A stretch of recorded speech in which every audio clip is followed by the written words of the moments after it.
can't bleep it out.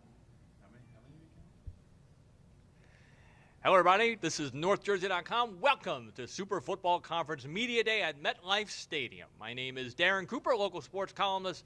Joining me, my good friend and colleague, Mr. Greg Matur. How are you, Greg? I am not too bad this morning. And obviously, this is unscripted, but we will have teams from across North Jersey joining us for the next couple hours here on NorthJersey.com. And we figured, Greg, I think the homage is cool since our old record office used to be in Hackensack. Why not have our first guest be the Hackensack Comets themselves and Coach Brett Ressler? Should we say hi to Dad, though? Come on. Hi, Dad. Hi, Dad. Brett, thank you so much for coming by. You keep telling us, but it is a big year in Hackensack football. How come? There's some kind of history thing you want to tell us about. Yeah. We're going through the archives this summer a little bit, and I found actually a document from former athletic director and football coach, wrestling coach Joe DeFalco, saying obviously this will be the 120th season of Hackensack football. 120? Yeah, first game was on September 17th, 1902. What was the first play call? Probably dive left.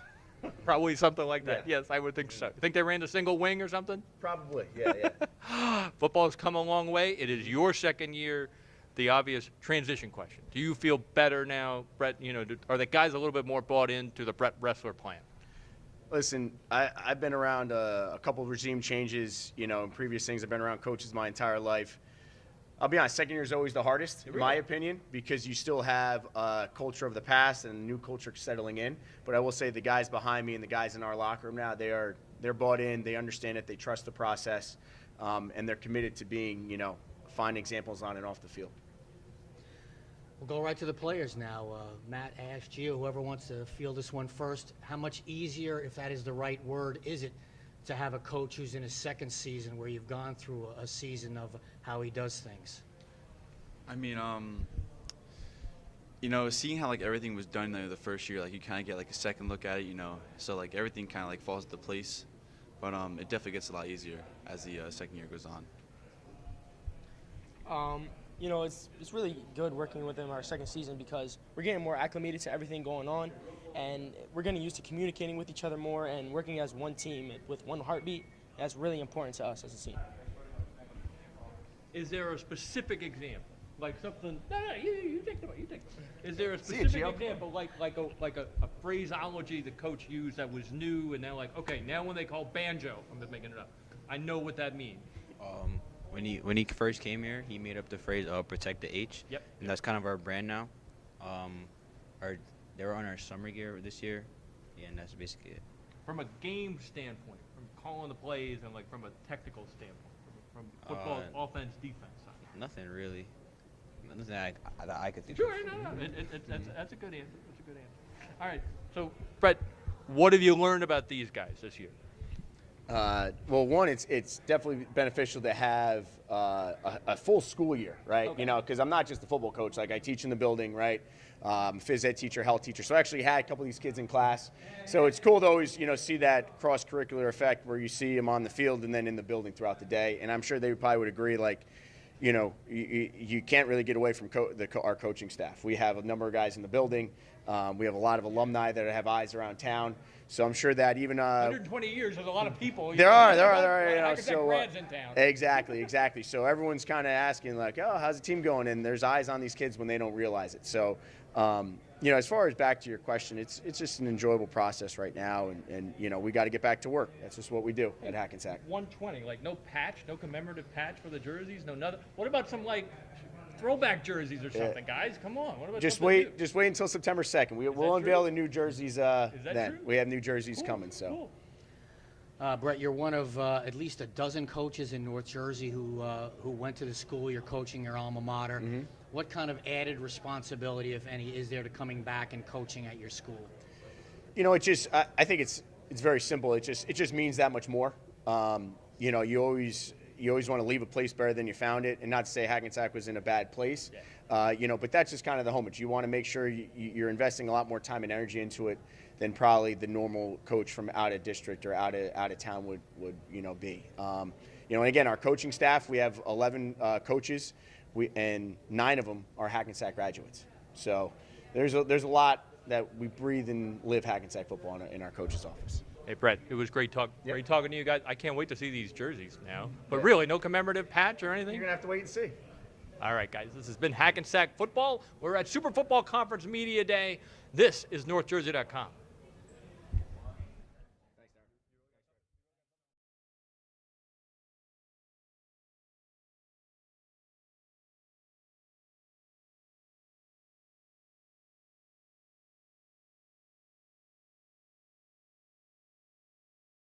Really can't complain about the workouts.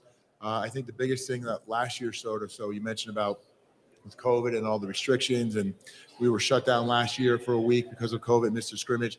I kind of realized, opened our eyes that we can get ready a lot faster. So this year we're obviously opening week 0. So we were this helped us prepare for that. And last year only having a 2-week training camp. This year really is a 2-week training camp as well for that first game. Kind of hyper drives everything really fast to get ready, but that kind of prepared us to get ready for the season. So I think we're ready to go. So summer's been great. These guys as sophomores, that was the COVID season, so really didn't have those summer workouts, didn't have that traditional camp. Last year, you still had some of the restrictions, and this has been the awesome experience for these guys to really see a true training camp, being able to work out together, come in, use the buildings, all that great stuff. And it's been a great experience for these guys to be in camp, where I tell them probably the best time for a coach, best time for these guys. All you do in camp mode is just focus on football. You don't have school starting yet. You can have practice, watch the film later. You're not in a rush with everything, the craziness of the season. So we've had a nice summer, and we're really excited for the season to start up. Yeah, it's it feels good to get back to normal without COVID. Really been focused on just getting on better 1%.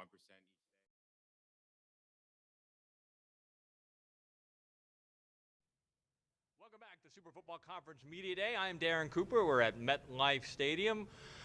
Joining me, my good friend, Mr. Greg Mature. And now up on the North Jersey media stage, the East Side Ghost and Coach James Magazine. James, tell us about these guys you brought with you. Hey, how you doing? I have my 3 captains here this year. I have Elijah Carroll, athlete. Right here we have our quarterback, Cornell Goodwin, returning all-county quarterback, and our inside linebacker, starting tailback, Frank Ventura. Oh, Coach, y'all are coming off a pretty successful year, but you lose some to graduation. We lose twins graduation. What have you learned about this team so far this year?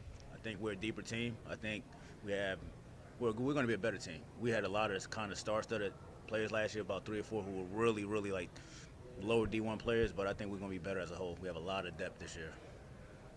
Has the community responded to the fact that you have had a couple of successful seasons in a row, which has been tremendous? Yes, they have. The buy-in, the churches. I mean, we're big on community service and giving back, so every time someone tries to give us something, we try to give them something in return.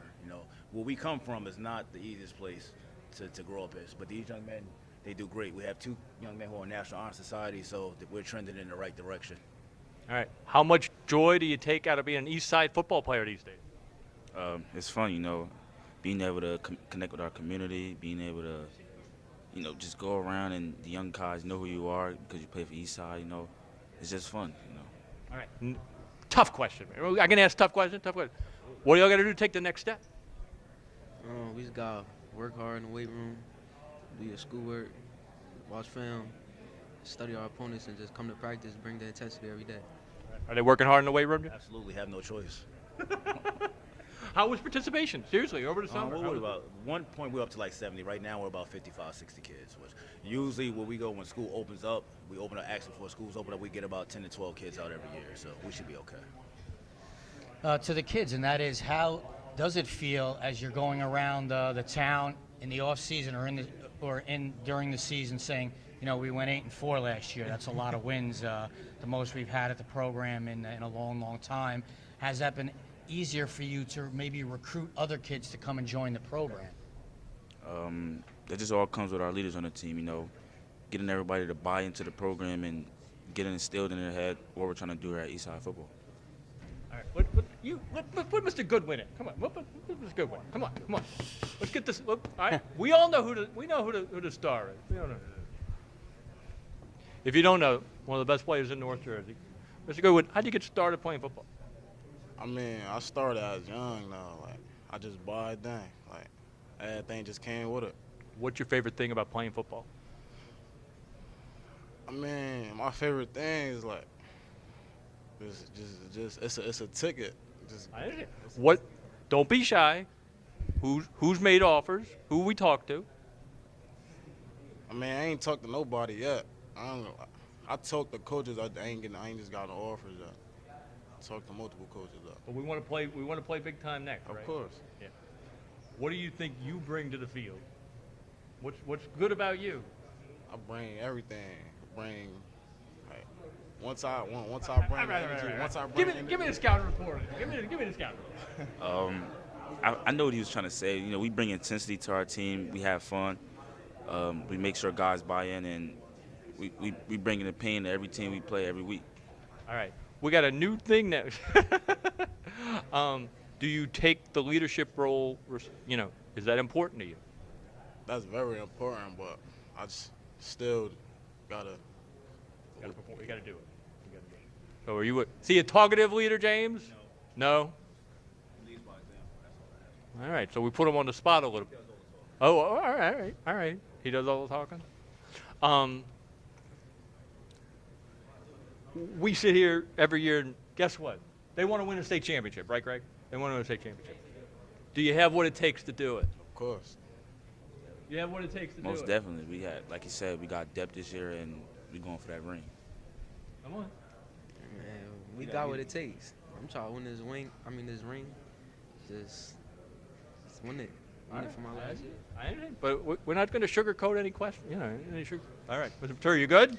Last question Go to ahead. the kids, and that is, what have you done better Ooh, good question. Good in question. this off season to put yourself in position I like that question. to advance All right. just First, another what round? do you done Just better? another round in the playoffs. I mean, I worked hard. Working hard than last year. Okay. What do you got? Our ultimate thing that we've done better than last year is build leaders. Okay. Less selfishness. You know, everybody been just doing their job. You like those answers, Coach? All right. James likes the answers. We good. Thank you for your time. All right. This is the East Side Ghost. This is Super Football Conference Media Day. I'm Darren Gruber. That's Greg Matur. Stay with us on NorthJersey.com. As far as MetLife, that's a great experience. That's completely over. We just have to build on the summer and the work that we did in the offseason. And starting with you, Coach Henley, and with your player, talk a bit about what it's like to be part of the Super Football Conference. As you said, getting day in and day out, week in, week out, playing against some of the top-tier competition in the state, while also being able to puff out your chest and saying that you're playing some of the top-tier football in the country. What has that experience been like, let alone to be here at MetLife as guests of the Jets to talk about your program? What is it like to be part of not even maybe, the most dominant football conference in New Jersey? Well, what's good about, for me, the Super Conference is there's no day off, there's no week off. You're playing competitive schools around your size. Luckily for me and our school, we still were able to keep the rivalries that we like to play. We like to play Knowles, Mount Olive, Randolph. And even though that we play schools out of our conference, we still get to play the schools that are close to us, that we've had good rivalries, healthy rivalries, not bad. We still got to play them, so I appreciate that. And then you're playing some strong programs, like we've played Northern Highlands. You know, we play West Essex. We played Old Tappan. So you're playing good programs week in and week out. Just going off what Coach said, definitely the rivalries, just playing them every week keeps us competitive, keeps us going each week. Yeah, I mean, the Super Bowl conference is great. We love the competition. We welcome it. You know, we're here to compete. We're looking forward to another great season of it. We know the competition, our schedule is tough this year, but we welcome the challenge, and we're looking forward to a great year. Just like Coach Vasily said, we welcome the challenge. Yeah, what they both said. Every week it's a hard game, week in and week out. So even if you win or lose, you got to get back up, and it's going to be another hard game. I mean, you're sitting up here with 4 teams in the same conference, 4 playoff teams. Every single week is a battle. The out-of-conference games, playoff teams, you know, that make deep runs. So there really is no off week. But that's the best part, the challenge to prepare each week and put your kids in the right spot. And you want those competitive football games.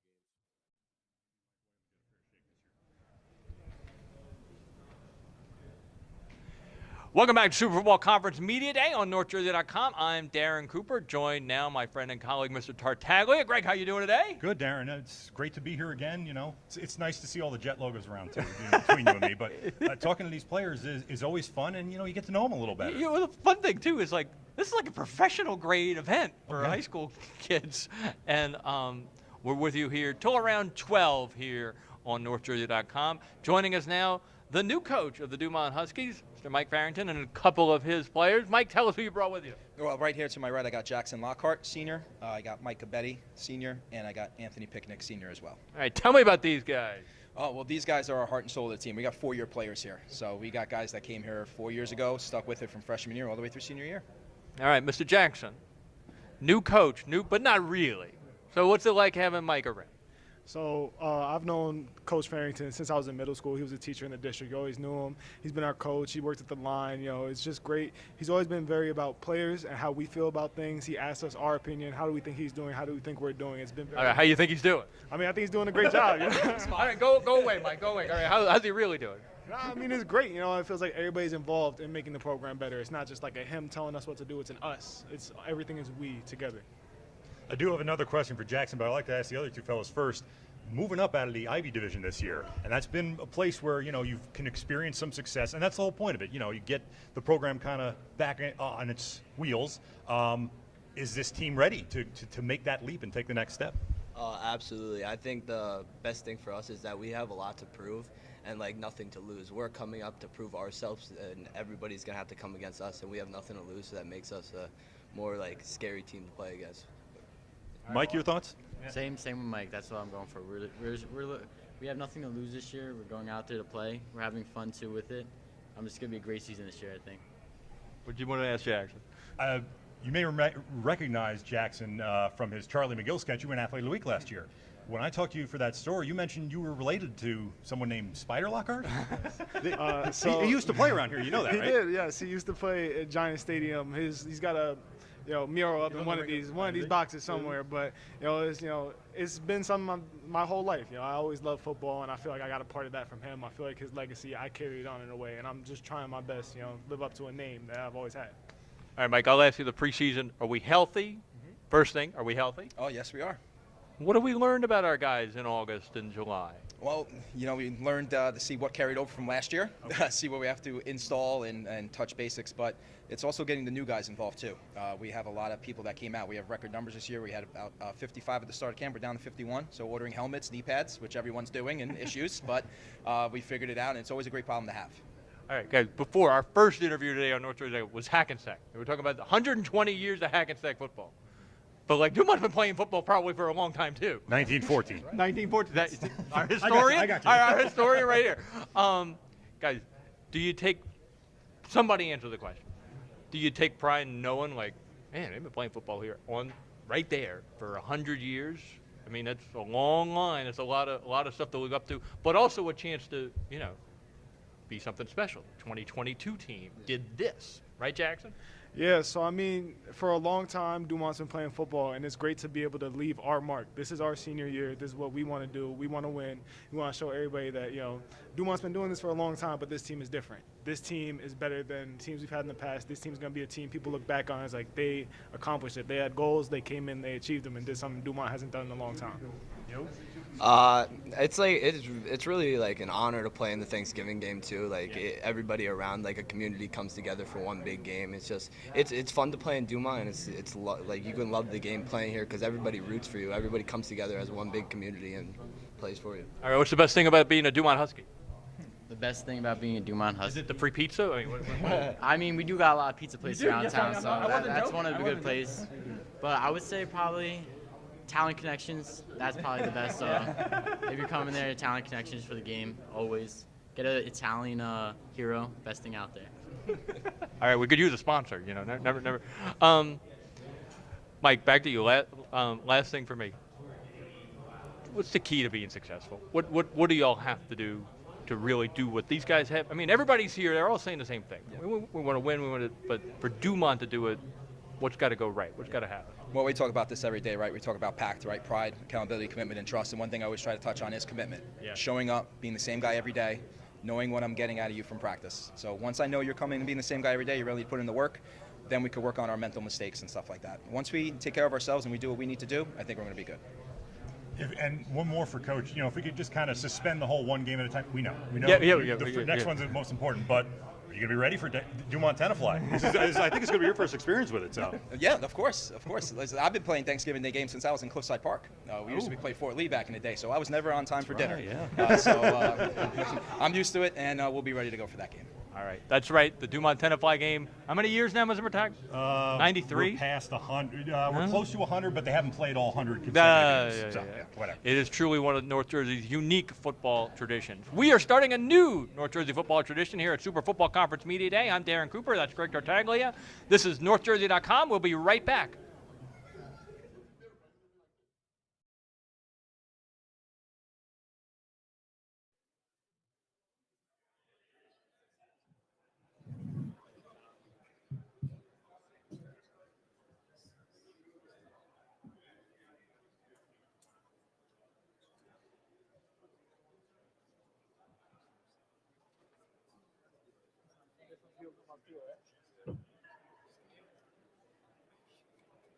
Jerry, can you snap a couple shots?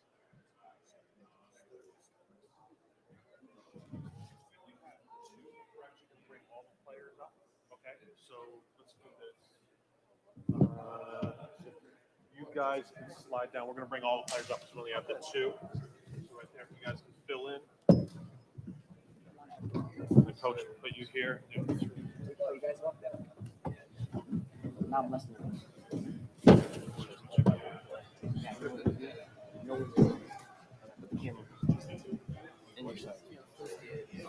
I'm nervous.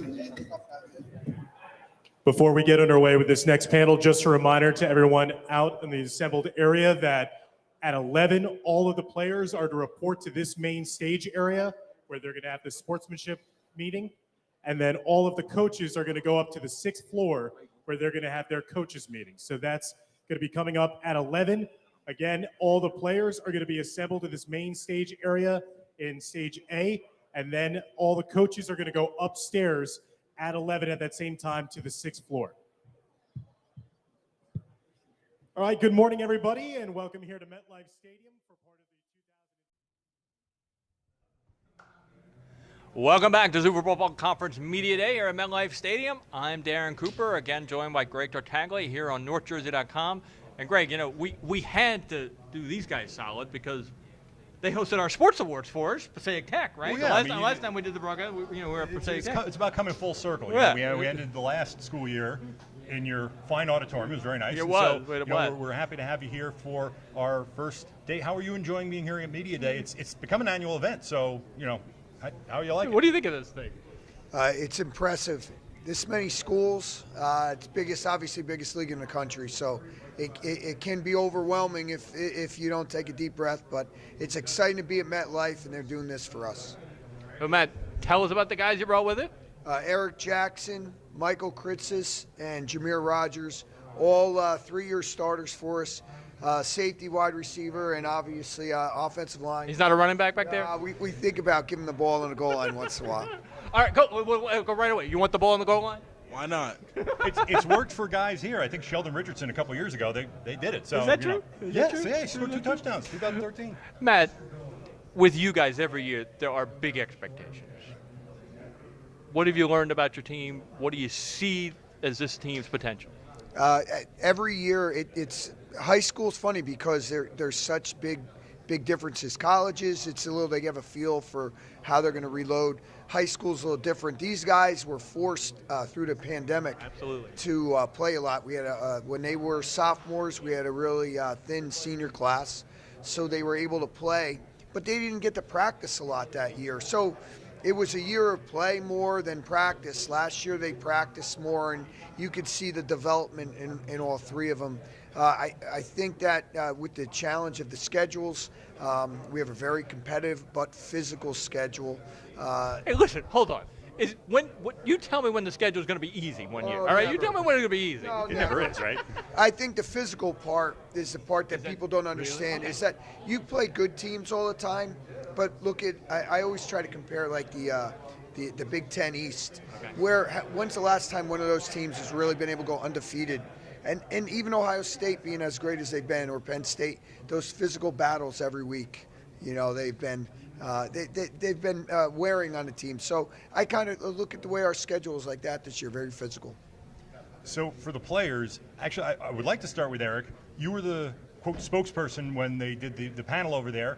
How did they pick you? I mean, are you guys all captains? Do you have captains this year? Let's start with Eric. How'd you get picked for the job? Oh well, one day was practicing, and after practice, Coach Dim announced that I was captain. So he just told me that just come up here and speak, how you feel about how the season's gonna go, and I just did it, And for you two fellas, you're seniors now, right? So even if whoever's a captain, regardless, leaders sort of develop naturally. Being 3-year starters, how do you feel like you've kind of taken on a leadership role? How have you developed into that role? Then you just pass the mic.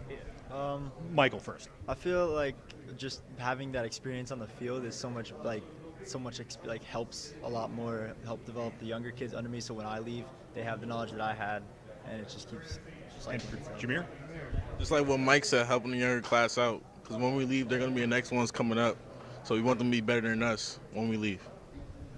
And the interesting thing about Passaic Tech, the biggest school in North Jersey, probably in the state, and I've talked to Coach Demarest before, state of the program, things like that. Even though you have a really big team, you can still get some of these guys, be 2-3-year starters. It's mostly because of what you were saying about the pandemic. How rare is that? Do you see maybe other schools of Group 5 size? I feel our schedule, when you look up and down, you have a group of kids that are going to play for 3-4 years. I mean, Clifton's a perfect example. Yeah.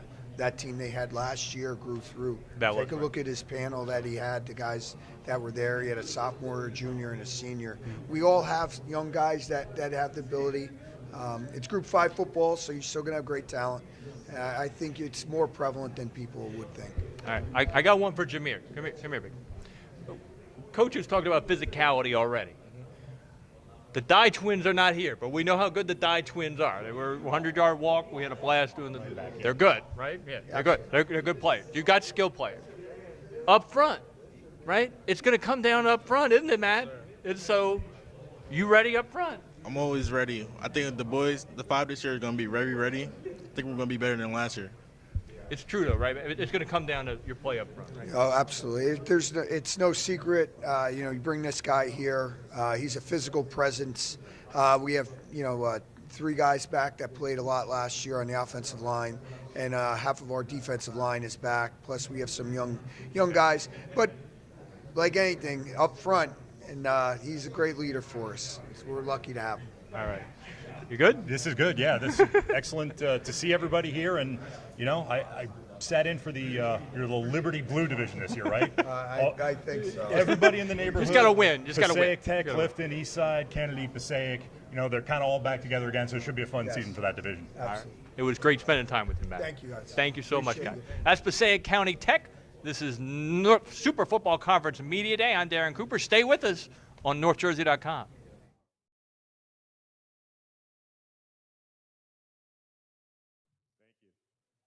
Starting with the coaches, a question that I've been asking each and every panel that's come up here is, for your program, what does it mean to be part of this Super Football Conference? Not only do you get the perks of an event like today hosted by the Jets here at MetLife Stadium to give a little attention to your program, but the day in and day out, week-to-week basis of top-tier competition. A lot of the coaches and players have said in other panels, it just makes you better.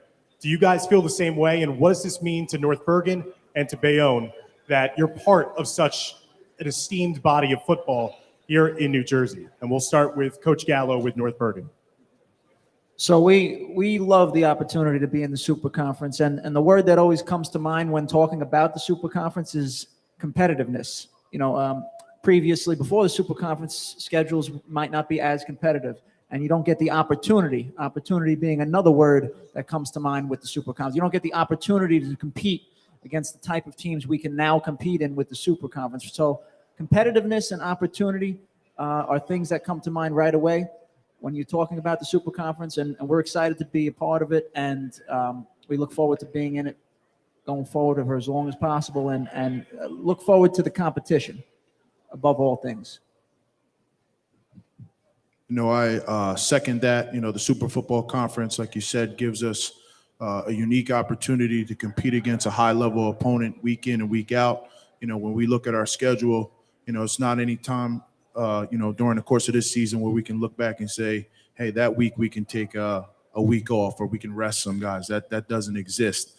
We're going against some high-quality coaches, guys that have been in the game for a very long time. But just in my short term as a head football coach, just going to some of the Super Football Conference meetings, the thing I take from it is the camaraderie between the coaches. Everyone's, lent out some positive words of encouragement for it being my first year ever being a head football coach. And just the brotherhood, the fellowship, the camaraderie, those things really mean a lot to me being a football lifer. And like to piggyback on what Coach said, we get an opportunity to play against some really high quality opponents week in and week out and really see where we're at. We're going to set the tone for our program moving forward. We hope to do so with a lot of wins. Same question for the players now. What does this mean to you guys to be part of the top football conference? Welcome back to Super Football Conference Media Day here at MetLife Stadium. I'm Darren Cooper, and this is NorthJersey.com. And Mr. Tartaglia, we might have the public school team that Bergen County and North Jersey is most interested in this year, and that is Ramapo Raiders and new coach Mike DeFazio. Mike, thank you for joining us. Thank you for having me. Tell me who'd you bring with you here? To my right, Benny Robinson. Over here, Ethan Moran, Rocco Atazu, and Jack Grusser. These are our 4 captains for the 2022 season. All right. Clearly, we don't need to go too deep in the history, but big event at the end of last year, Ramapo, losing our head coach, Drew Gibbs, you coming in, kind of a new staff, a new system. What's the transition been like? It's been great. Obviously a challenging situation, but it's a great community, a great school. The parents, the players, and just everybody within the community itself between Franklin Lakes, Oakland, Wyckoff, have all been very, very welcoming and more than anything really patient as I've kind of gotten settled with stuff and adapted and figuring out the staff and everything like that. So it's been a great experience. What have you learned about your team? What have you seen about this team that you like, so far? A lot of talent. And Come on, well, yeah. There's a lot of talent and a lot of personalities for the better, but definitely ones in the sense. I know Robinson's already smiling. Already smiling. He knows. But no, we got a great group of guys, right? And I've said it in a few different interviews. The biggest challenge for us this year is first and foremost just staying healthy, making sure we're there, not making any foolish mistakes, coaches included, and then not getting complacent. And with a program like this and guys that we have that are capable and talented players, it's easy to get that way. You can understand guys feeling comfortable, right? And the key is to not be that way, right? And continue to challenge ourselves and compete on a weekly basis. All right, Mike, I'm not going to pull any punch. I'm going to ask you a tough question. Go ahead. Pressure, Mike. Pressure. You're taking over a really good program. Yeah. With quarterback, wide receiver, lineman, running back, athletes, but you're new. You're the new guy. Yeah. You're the new guy. So in other words, Rambo goes 8-4. I don't want that to happen. I'm just saying. You're going to get the blame. Yeah. But seriously, have you thought that through in your head? Yeah, I mean, it is what it is. High expectations are great, though. I'd rather come into a place, expecting things to be good and supporting you along the way to be good, all right, than vice versa. And, I think I said this last time we talked, one of the best pieces of advice I got from my last boss was just don't screw it up, right? And, and sometimes that's a challenge, right? You gotta learn what to let go of, right? The inclination to make everything yours can sometimes be to your own detriment, right? And there's a reason this place has been good, right? So like, what do I leave in place? What do I feel needs to be changed? What do I just say? All right, maybe this isn't what I do, but it's the right thing to do. You know what I mean? So having faith and confidence in yourself and what you're doing, the course that you're set. Yes. I do think we have to go to Ben next. You and I were both at that game last year. Yeah, go for the Northern Highlands game. You had a big emotional touchdown at the end, and it was really an emotional, obviously, end of the season, losing Coach Gibbs. So you're on to this season. I have kind of a two-part question. Number one, did you take anything out of last season, just in terms of how adversity can make you stronger? And number two, how have you helped Coach Mike kind of, get into the Ramapo way, as Coach used to say? Let's hear it, Benny. Yeah, well, last year was definitely emotional. That game was definitely emotional for all of us. The touchdown was surreal, pointed at the sky just for him because we were all playing for him that game. And then Coach coming in, we kind of used humor as a boundary. We helped, made him laugh a little bit. We definitely got on his nerves, but it warmed him in. And, he's doing a great job, so we're just excited to have him. So how do you keep the Ramapo way going? He wants to know if the pineapple is coming back. Well, a little. No, yeah, the pineapple is definitely coming back, and we will definitely be at that game this year. But, the Ramapo way will always stay. He's adapted to it very well. I think everything really is staying the same way Coach Gibbs had it. He's doing a great job adapting to it, and I don't know. I don't think there'll be a problem maintaining the Ramapo way this year. All right, I'm going to ask. Step up, Mr. It looked Mr. like you were Grusser. ready for a Mr. quarterback Grusser. question. I was ready for a quarterback question. Jack, how you been? Good. How are you? How much did the offense change? Or does it change? No, not much. We got Coach Resto coming up from the freshman team, who's obviously been long tenured in the program for a long time, and everything's kind of staying the same, so it should be good. How do you feel, by the way? How do you feel? I feel good. I feel really good about just everything as a whole. I think obviously Coach has been telling us we can't get too complacent with ourselves. We got to work every single week and just be the best we can. Tell everybody where you're going to school.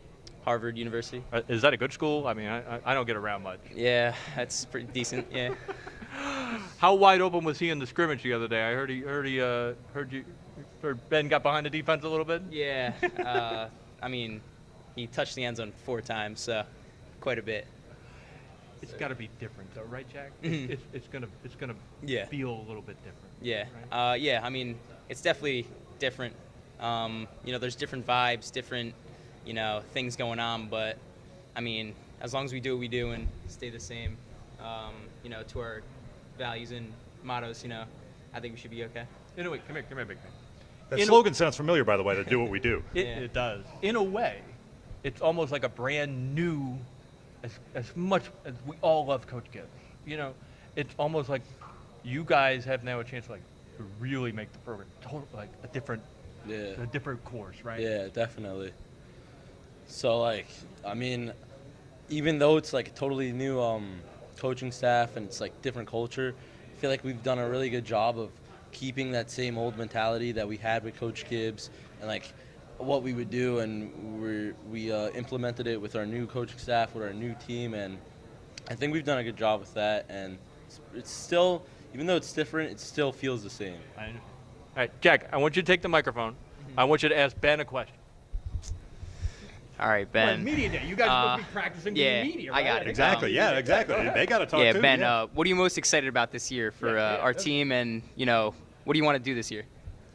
You hold it? Yeah, I got you. Most excited about proving what we can do as the senior class coming in, and definitely running it back to satisfaction this year. And what was the second part of the question? It's okay. Somebody's got to remember it. You got to keep that train of thought rolling in an interview.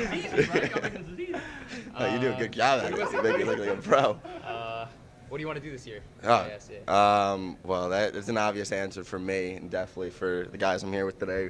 We definitely are looking to play at Rutgers at the end of the year this year, and definitely holding up the pineapple along with the trophy this year. So yeah, we're just excited. Well, I'll say this: the first year there were regional championships, Ramapo went out and won them. This is the first year there are state championships. I wouldn't count them out, would you? Is that a question for me?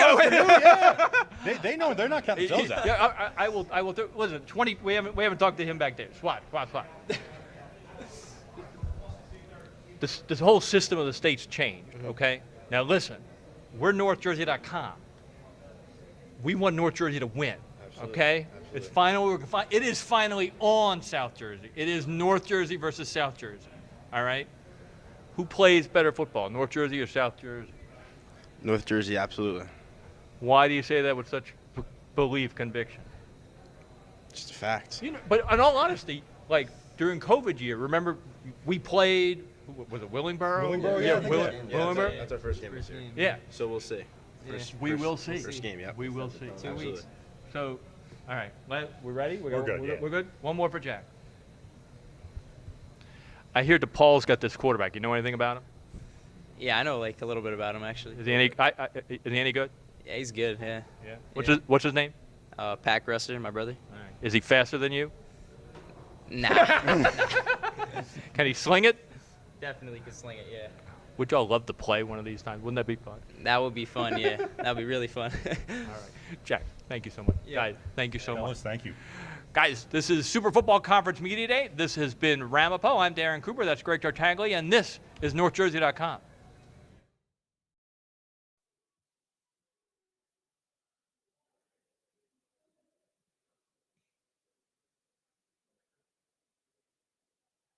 Your coach here? Okay.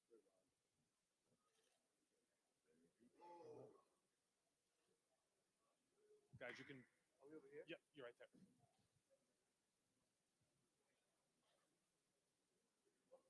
Here you go, coach. Hey.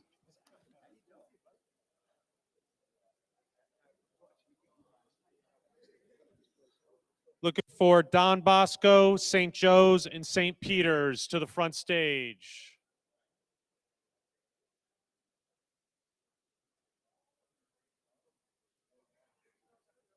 Okay, perfect.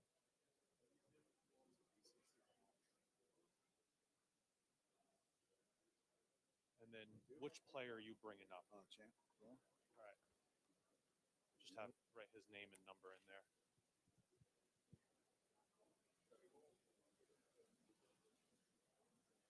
And looking for Don Bosco and St. Joe's Regional. There we go.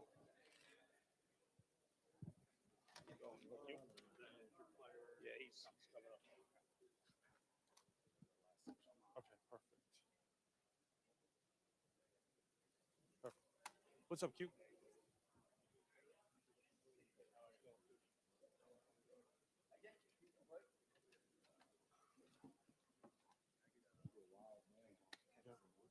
Yeah, let me, can you find some water for Quincy? Yep. See if we can grab. Yeah, I'll grab some. Yeah.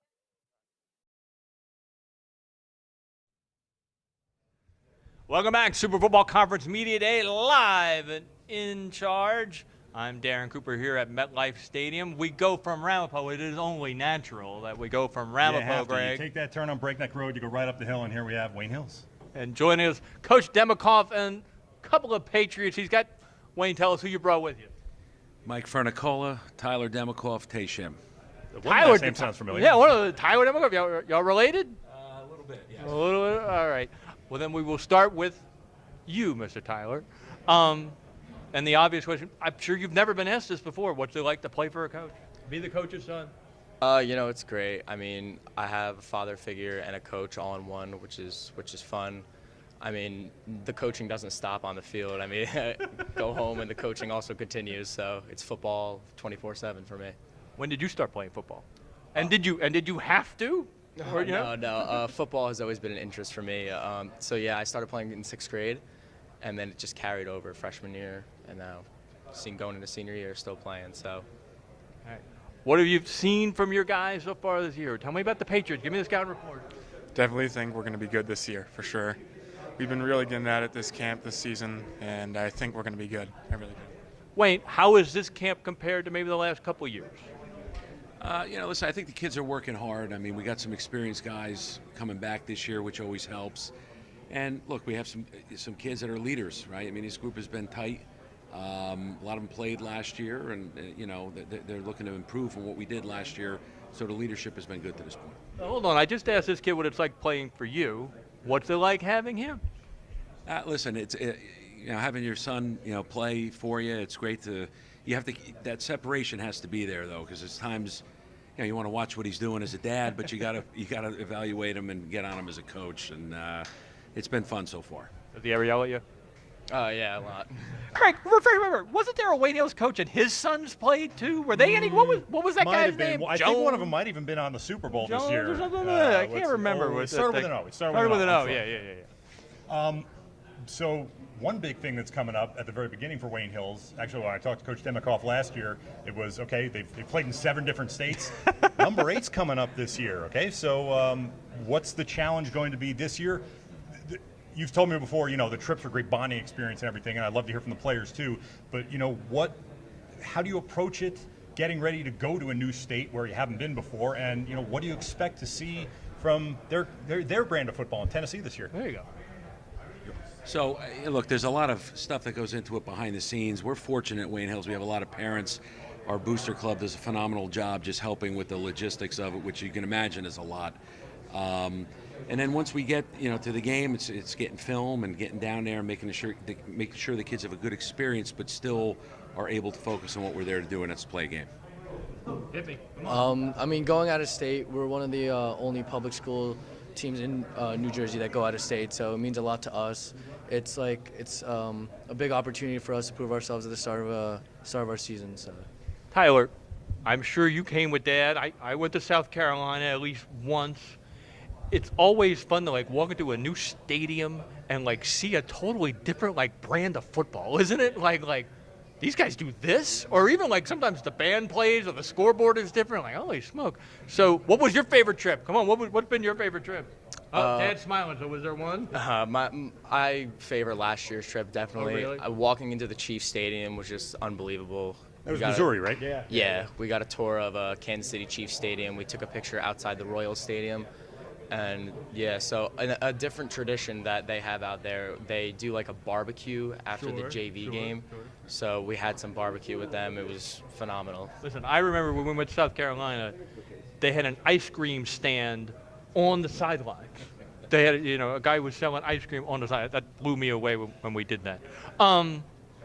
It's also kind of like a crazy unknown thing, because honestly, you don't really know how good this Tennessee team is. They don't know anything. They're going to be watching this, I guarantee you. They don't, but they don't know how good you guys are. So that's always a great unknown, right? Yeah, I mean, it's a good matchup going into a team. It's a new challenge for us, so it's always good to have that. All right, but back home, these guys have any rivals, Greg? They have any rivals whatsoever? I think we just talked to one, but there's another one. Isn't there another one the Isn't other there another direction? team on the other side of town? No, team on the other side of town. And did we bring up last year? I know something happens every year when something Valley does and Hills happen get together. every year. So Something does happen. It's up to you. The Wayne Valley Hills game, guys, as much fun as I have going to some of the non-public games and how good they are, the crowd and the vibe in that place, when it's either at your place or their place, you cannot not be excited, right? So how exciting, you first, so how exciting is it to play Valley? I remember last year when I walked onto the field, because sophomore year it was the COVID year, so we weren't allowed to have fans or any of that stuff. I walked onto the field at Valley and I was just like, oh my gosh. Because I remember watching that game when I was in middle school, elementary school, playing behind the stands with the football and stuff like that. It's just crazy, I'm in the game now, and it's just amazing to be there. Tyler, you've seen more than one Wayne Valley game in your life. It's your senior year. This is the one you're going to remember. This is the one 20 years from now you're going to be bouncing the next Wayne Hills quarterback on, talking to. So we know we start with game one, and we know coaches hate it when we ask you about games down the line, because it's one game at a time. The Valley game's cool, isn't it?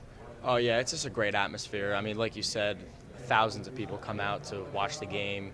It's always our most packed game of the year. So, yeah, it just feels like you're playing in a college stadium, an NFL stadium, with the amount of fans there. So it's a great atmosphere. He said something great, too, about how playing football outside and the other kids, because if you don't ever been to Wayne Hills before, oh yes, the field is, it's kind of a ginormous. It's a bit of a walk, yes, yeah. Quite the walk. A little wind on the way there, too, Anyway, all right, last thing for me. What's the most important thing you have to do to be successful? Not you, for the team. Yeah, I mean, we just have to come together. We all have to play for one another. That's one of the big things that we're looking for, is when every man plays together, they're playing for one another. So it really brings us together when that happens. Sound good. I got a pop quiz. Hit the last thing. Hit you. Can anyone name And New Jersey, well, New Jersey, we know. So don't. But the other 7 states, other than New Jersey, that Wayne Hills has played in, can you name all of them? Ooh, Even Coach, come can you on. name all of them? You want me to? I can. If you can, yeah. I just want to see if you can. Utah, Florida, North Carolina, South Carolina, Ohio, and Missouri. And coming soon, Tennessee. So there you go. That'll be number 8 for Wayne Hills. Guys, y'all have a great trip. We love Wayne Hills. Good to see you, Wayne. Nice to see you. Good to see you. You guys have a good season. Thank you. All right. We'll be back with more from Super Football Conference Media Day. Darren Cooper, Greg Tartaglia. That was Wayne Hills. This is NorthJersey.com.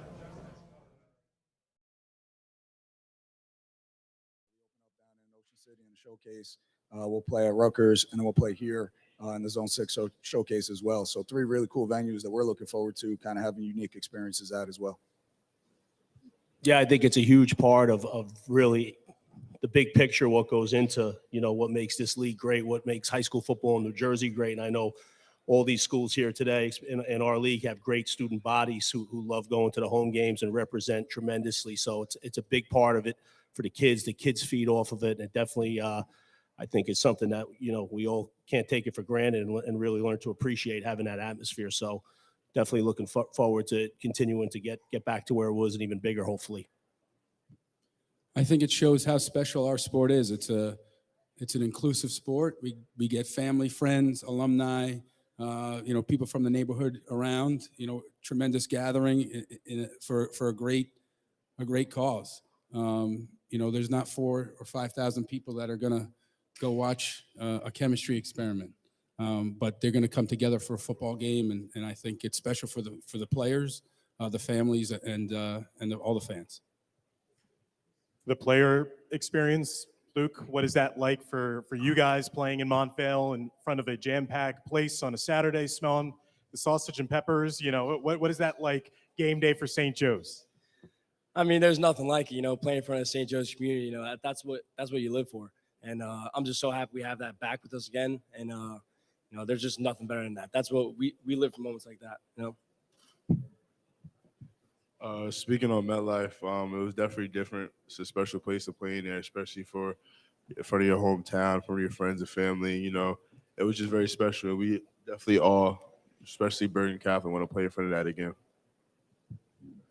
It's really dope when every week you and your teammates make a play, and after that play, you hear the crowd cheer for you, your teammates cheer for you, knowing you have that support from your brothers, friends, family, and parents. It's a dope thing to experience.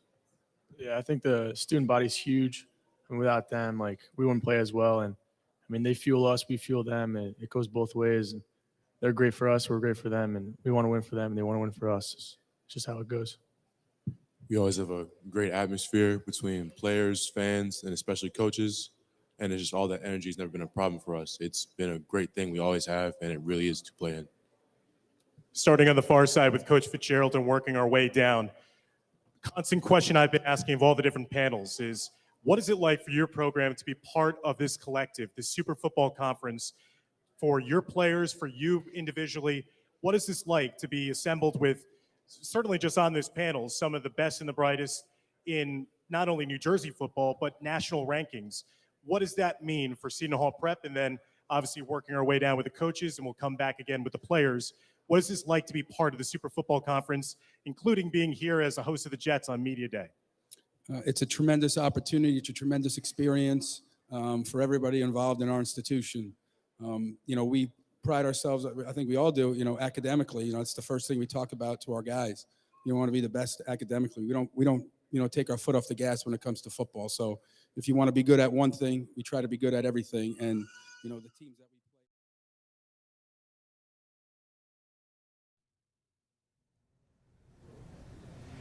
Welcome back to Super Football Conference Media Day. Darren Cooper, Greg Tartaglia here at MetLife Stadium. And we are now joined, we were saying this off the air, the jerseys throw me, man. The new jerseys throw me. A little bit, yeah. Black jerseys, Westwood repping something different this year. The Westwood Cardinals have black. All right, whose idea was the jersey? It was a team effort. Team decision. Did you borrow from the Arizona Cardinals? Because they went to those black They alternates were black a couple years last ago. night, Yeah. as a matter of fact. And we also, we hate to say it, Mom, but one of our Cardinals has said he's nervous. So we're going to ask him all the questions right now. So Colby, tell me who you brought with you. This is our Microphone linebacker. here, yeah, Sorry, you're doing great. linebacker and tight end Jack Dugan. Middle linebacker and H-back Yanni Constantinides, and middle linebacker Jack Magnus. All right, where's the quarterback? He's a junior. He's not here. Can we talk about Robbie then? We can. All right. What do Sure. you want to say about Robbie? Is Robbie watching? What do you think? I'm not sure. He might be. He might be. Robbie, he wants the ball. He Yeah. wants the ball. There Yes, you go. yeah. Robbie's out there watching. Is there ever a receiver that doesn't want the ball? I mean, literally, there are guys who block. Guy played here, Wayne Corbett was a tough kind of guy. But really, is there any receiver who doesn't want the ball? No, I would think, no. Maybe some guys like to block a little bit, but no. Colby, you like to block? Do you block at all?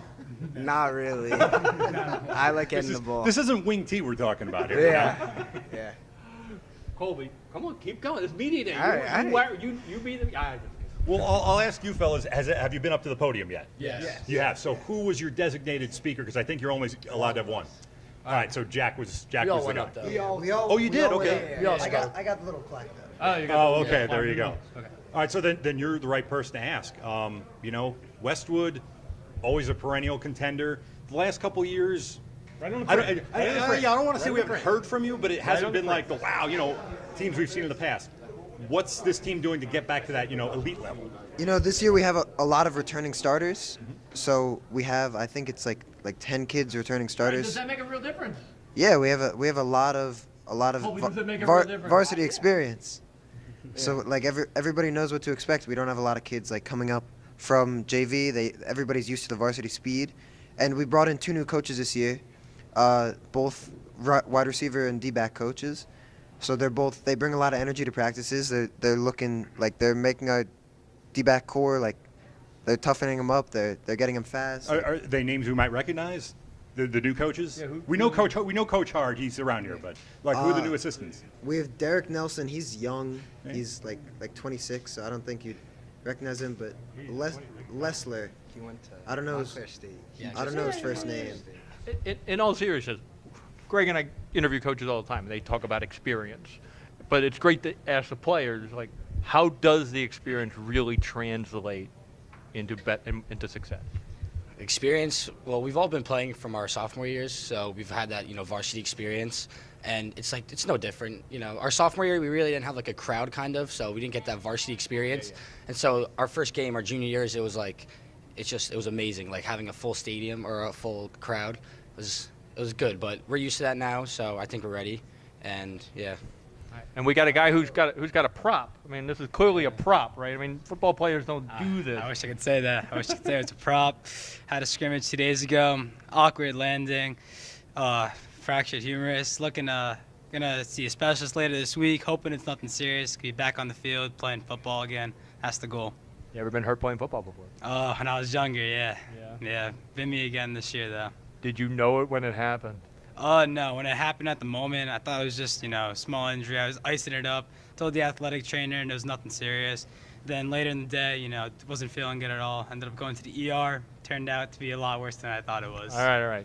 So they'll never zoom in on this, but I have a dent right here in my fibula where I broke my leg playing football. So enjoy the dent now. Welcome to the club. Welcome to the club. All right, now we haven't focused enough attention on Colby. Remember, he said he wanted more airtime and more of the ball time. Colby, in this offense, what do you think your ceiling is? Our ceiling? I don't know, how many points can you score? How good can you be? Yeah, that's a cliche way of asking how good can you be. No, our offense is really strong. We've had our quarterback started his sophomore year, and he's looking really solid. And we have a lot of returning guys, and our receiving core is the best it's been in a couple of years, and we look really solid. Holy fuck. Burgesson, look, they're already throwing Burgesson under the bus. Wow, yeah, that's right. Speaking of names, that is a big name in Westwood. But so Colby Lawton's better than Nolan Burgesson. That's what we're hearing. I didn't say that. Well, you asked what the ceiling was. Is it 91 catches or whatever he had that year? Is it program records? We're totally kidding. We know. And again, we all talk to the coaches in the preseason for state of the program and that sort of thing, and they say each team is its own. We know all the platitudes, but we all often get a chance to ask the players, what are your realistic expectations for this year? Everybody says, playoffs are not there, but, what do you think is most realistic if you put in that 100% effort? Hit me. Jack, you want to start us? That's fine. We really do. We expect to be in the state championship this year. Like we know that we are a really good team this year. We know that we're coming back with a lot of experience, and we've been working hard all preseason. We're looking for something big this year, something special. Last thing. We got Colby. We'll take Colby off it. We got 3 linebackers. We got defense. So how good is defense? We know Colby's going to score school record 25 touchdowns. So y'all got to stop some people, right? So what run fits? What's the key? What are we looking at? What kind of front we got? What's this defense all about? We like to mix up our fronts against different opponents. We usually run like a 4-3, 3-4. The basic. But it's just. Are we athletic? Are we big? Can we cover? We play zone. We go man. We can do everything. We're not the biggest linebackers out there. We're definitely like the most athletic. We're very athletic linebackers. We get to the ball quick, stuff like that. Our line we have a pretty big line though. We have a bunch of returning starters again. But yeah, with him being out, someone's got to. No, he's just going to wear a cast and play. Soft cast and play. Hopefully, yeah. Hopefully a speedy recovery. Someone's going to have to step up and fill his shoes. So hopefully you can get that someone. Hey guys, it was a pleasure talking to you. I'm glad. Thank you for having some fun with us. We're good, Greg. We are fun, and we're good. You know what? You need a state title and I have to bring this up. Go ahead. I've seen Westwood girls bowling win state titles before. Is it your guys' turn now? Okay, good. About time. All right, guys. Thank you so much. That was Westwood. This is Super Football Conference Media Day. I'm Darren Cooper, Greg Tartaglia, and this is NorthJersey.com. Stay with us.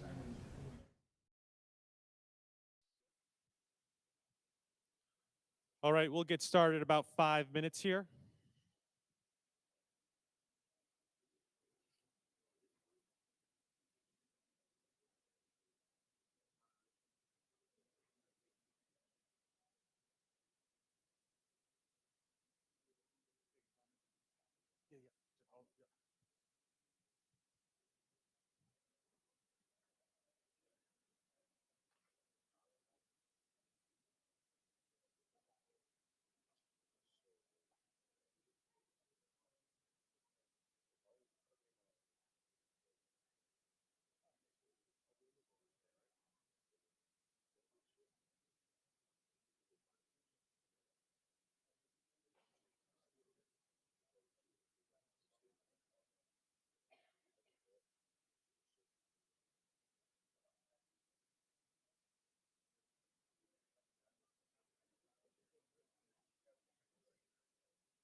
Welcome back, Super Football Conference Media Day. Darren Cooper and Greg Tartaglia here from MetLife Stadium.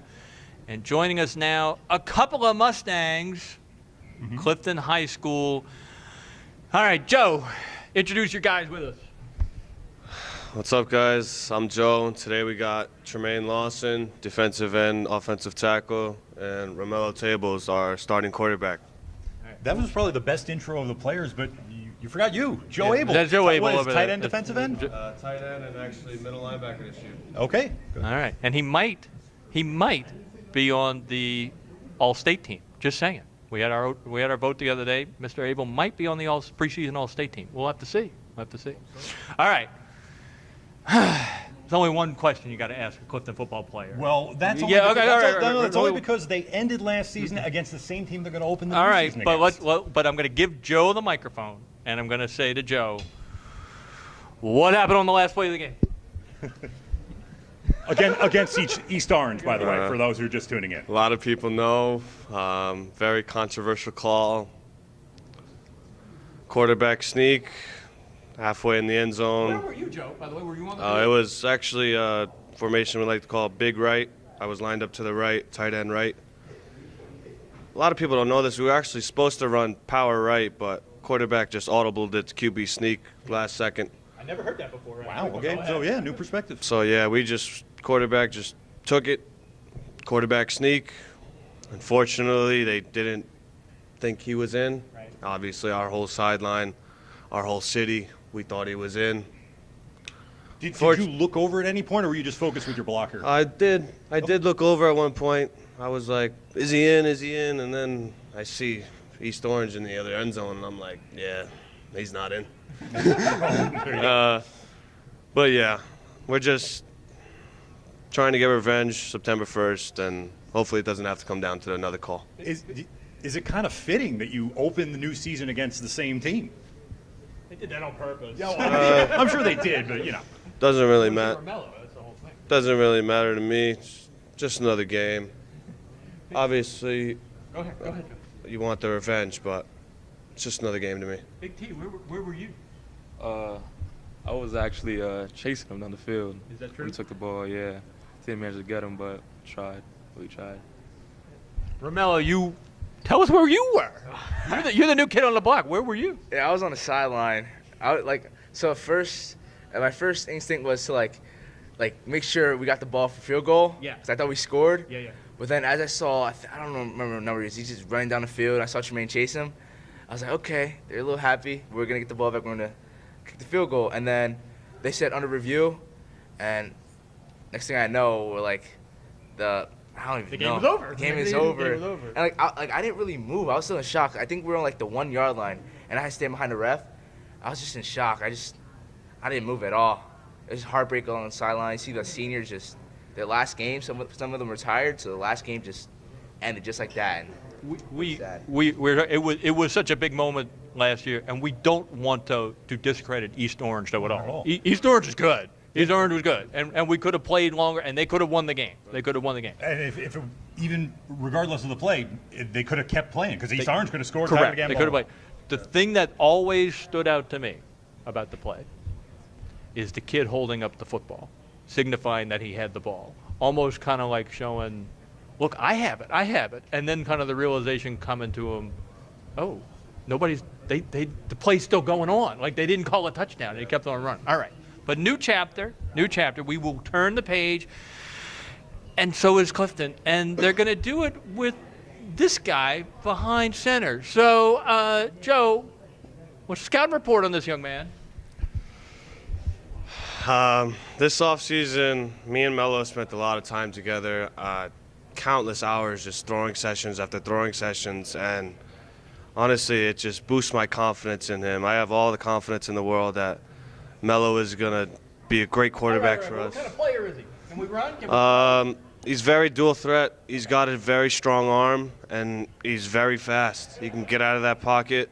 It's very hard to catch Melo. Well, I got to ask Romello himself because for the last 3 years, Clifton's had an all-county quarterback. And so for you to get to see that, how much of a help was that to you?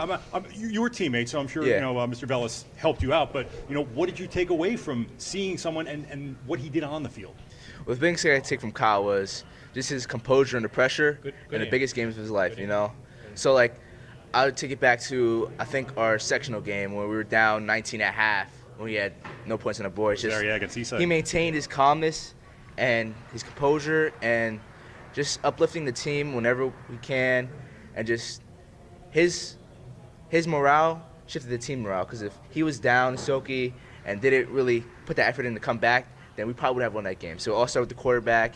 He left in the team, acting like, all right, 0-0, I got to go in, motivate my team and win this game. So I think I'm going to take that the most from Kyle, as being an unconditional leader no matter what's happening, just maintaining the team, representing what's across their chest. Yep. And that's one of the most amazing things is that your sectional final was a memorable, all-time memorable game for Clifton, down 18 at the half and came back and won by 1. But people forget because of what happened after it. Yeah. So, you can get back to that level, right? Yes, sir. Okay. That's What's it going to take? It's gonna take a lot of hard work from day in, day out. It's just countless days of just constant execution and just team focus. I mean, one player's not gonna make a difference on his team, and last year's team showed that. It's just 11 as one, and just as a team we could do anything, a lot more than as one person. So the blueprint from last year is definitely gonna set the tone for this season, because although they're gone, they're never forgotten. So. The thing that struck me about Clifton the last couple of years with St-Q, and I paid him this compliment after a game one time, was y'all just want to win. It's kind of like we don't care if we're gonna run out the whole third quarter. We're gonna run power the whole third quarter. You're not gonna stop us. It'll be 20-10, and you just slowly like suffocate teams out, like shorten the game, run out the clock. And I said to Ralph, like, no other North Jersey coach, I'm not has done a better job of like tailoring what the team's skill set is to being successful. You know, to just Clifton, we're big. We've got some athletes. We're just gonna pound you until we're up and the game's over. Down, yeah. You know, it's like we don't care if we win 7-0. We don't care if we win 41-34. We don't care if Sway last year, you know, runs back 2 interceptions for touchdowns. We're just here to win. We don't care. The clock's going to run out. So the last thing from me for you guys is, God, y'all guys must be motivated, T. Right? Y'all must be motivated. Right. Well, we're motivated to do our best, man. Yeah, we have a few leaders on the team. Pick our guys up. You know, we carry a mentality around that we're just going to destroy every team we want to do. Every time we step in that field, we're going to oppose our will and do what we got to do, you know. All right. Well said. Anything else from you, Merrick? Anybody post high school plans yet? Yes, Oh, yeah, no, Joe, maybe? what about wrestling? Keep What us about informed, wrestling? by the What's way. the plan? What's the plan?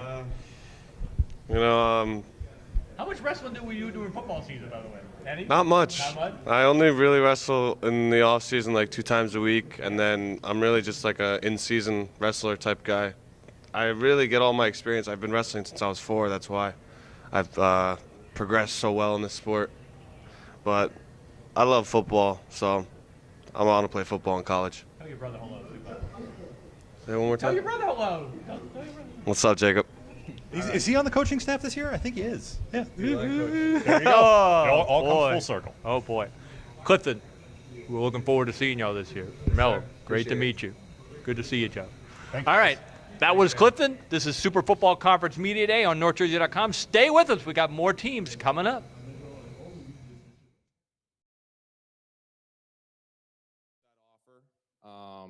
Was so excited to play in the SEC, and we got our butt kicked a lot, and it was awesome competition. I played against a lot of great NFL football players that I would eventually be teammates with and opponents against. I went undrafted. I was actually a free agent that had to make it through the rookie minicamp with the Jets, and that's where I met Quincy. And we became fast friends because, you know, I got him the damn ball. That's why, you know. But it was an unbelievable experience, the fact that I was able to make it into the NFL through probably like one of the hardest paths to make it, you know, through rookie minicamp, battling every day with, you know, guys like Mark Sanchez, Tim Tebow, Greg McElroy, guys that have won national championships at the highest college level possible, Heisman Trophy winners. And it was pretty cool to go out there and compete against them and know that I belonged and then some, you know. And, you know, without those hardships that I experienced, you know, losing to St. Peter's my junior year in the state championship game when I threw a pick 6 for a tutty, you know, that was terrible, right? Went down the field about to win the game, right? I threw an interception on the 1-yard line, right? Terrible experience, all right? But at the same time, too, you know, it helped me become, you know, the man that I am today. It helped me, you know, become more resilient as a football player, as a person. I was more determined than I ever was, you know, and listen, same things happened when I was at Tennessee too. Had a lot of great moments, had a lot of tough moments, you know, with the Jets, a lot of great moments, a lot of tough moments. And those things allowed me to be a better football player, a better man, a better husband, you know, a better father. And, you know, it's pretty wild that it's come full circle and here we are, you know, sitting next to each other like now. I wish we were still playing And, if the Jets need a QB, I'll play, But, dude, you guys are so dry. Relax a little bit, all right? Let's hang out. But listen, it's been awesome and thankful to be here.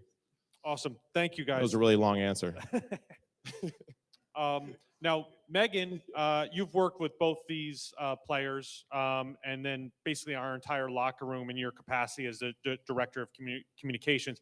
Can you share what your kind of day-to-day responsibilities with our players are and kind of how you got to where you are today?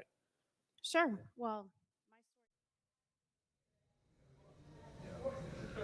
Welcome back to Super Football Conference Media Day here at MetLife Stadium. The Varsity Aces have made a little switch out. Darren needed a breather, so I'm Greg Tartaglia, joined by Greg Matura.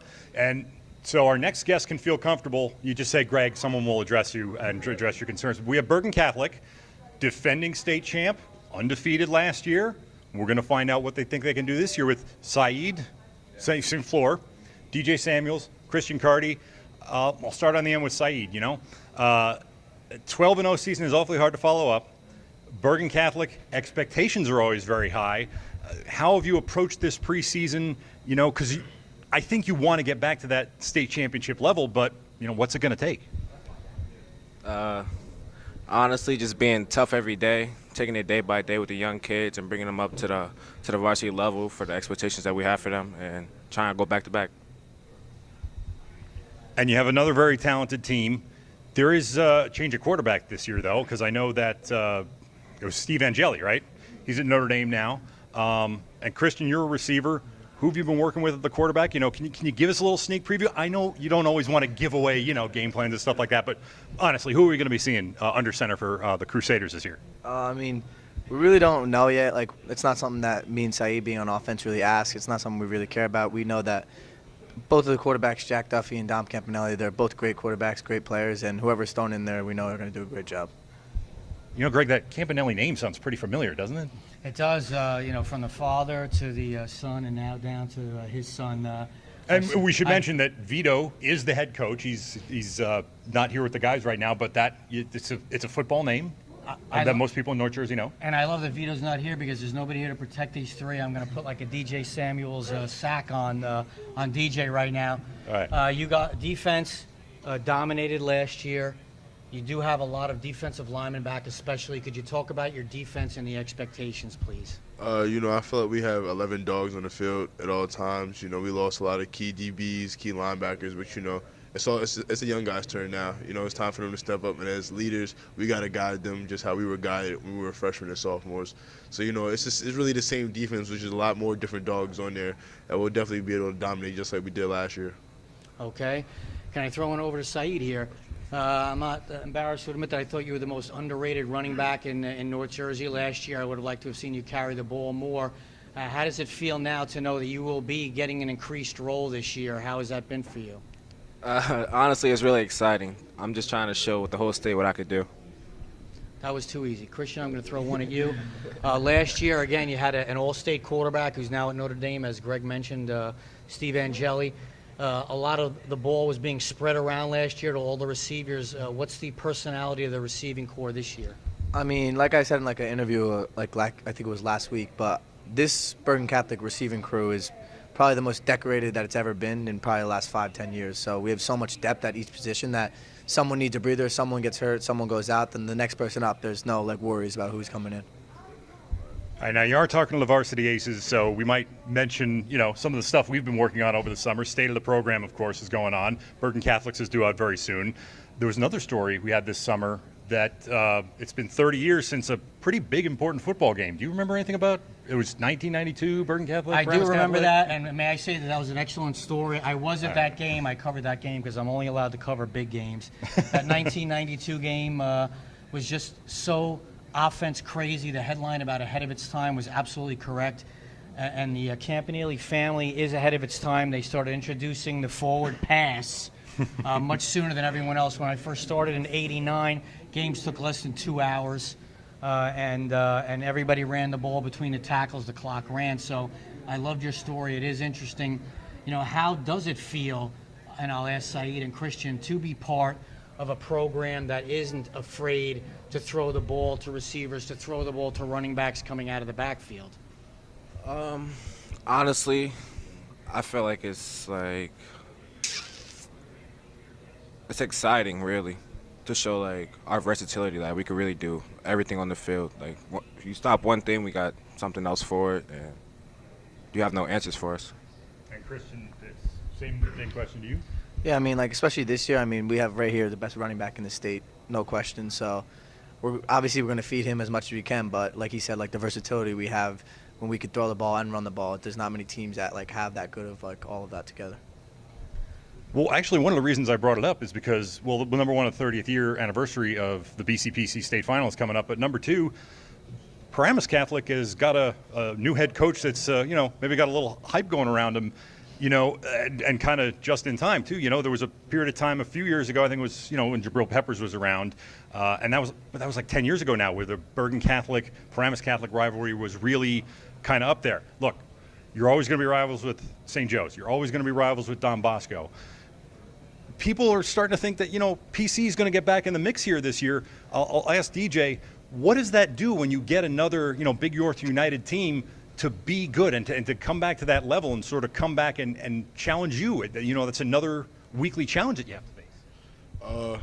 I think Coach Russo, he's a great coach. He did so much great things at Northern Highlands. He's a great person. I met him a couple of times. He's a great coach, but with all due respect, we're not faced. We've gone through the Don Bosco, we've gone through St. Peter's, we've gone through St. Joe's. Just another team on the list. We just handle them accordingly, just how we handled everybody else. And Christian, what does that do for the league as a whole? PC they're on a 16-game winless streak. So the last couple of years, not that you take anyone lightly, but it's hard when you're playing on a winless team. Now they're building things back up. What is that going to do for this league week in and week out? Well, I mean, like you said, like they were a winless team last year, so it's the fact that you never want that, like being your league. It's not like we're all rivals, but we want them to be a great team, just like everybody else in our league. So even though we're rivals, we don't like each other when we play. Like seeing a team down like that, you don't really want that. You want to help them get up. So I know Coach Russo, he's a great guy, like DJ said, and I think he's going to build them up to be a great program again. And you know what? That's one more challenge for Bergen Catholic. It's very tough to go undefeated. So the fact that they did last year is pretty good, but they got a tough road this year, right?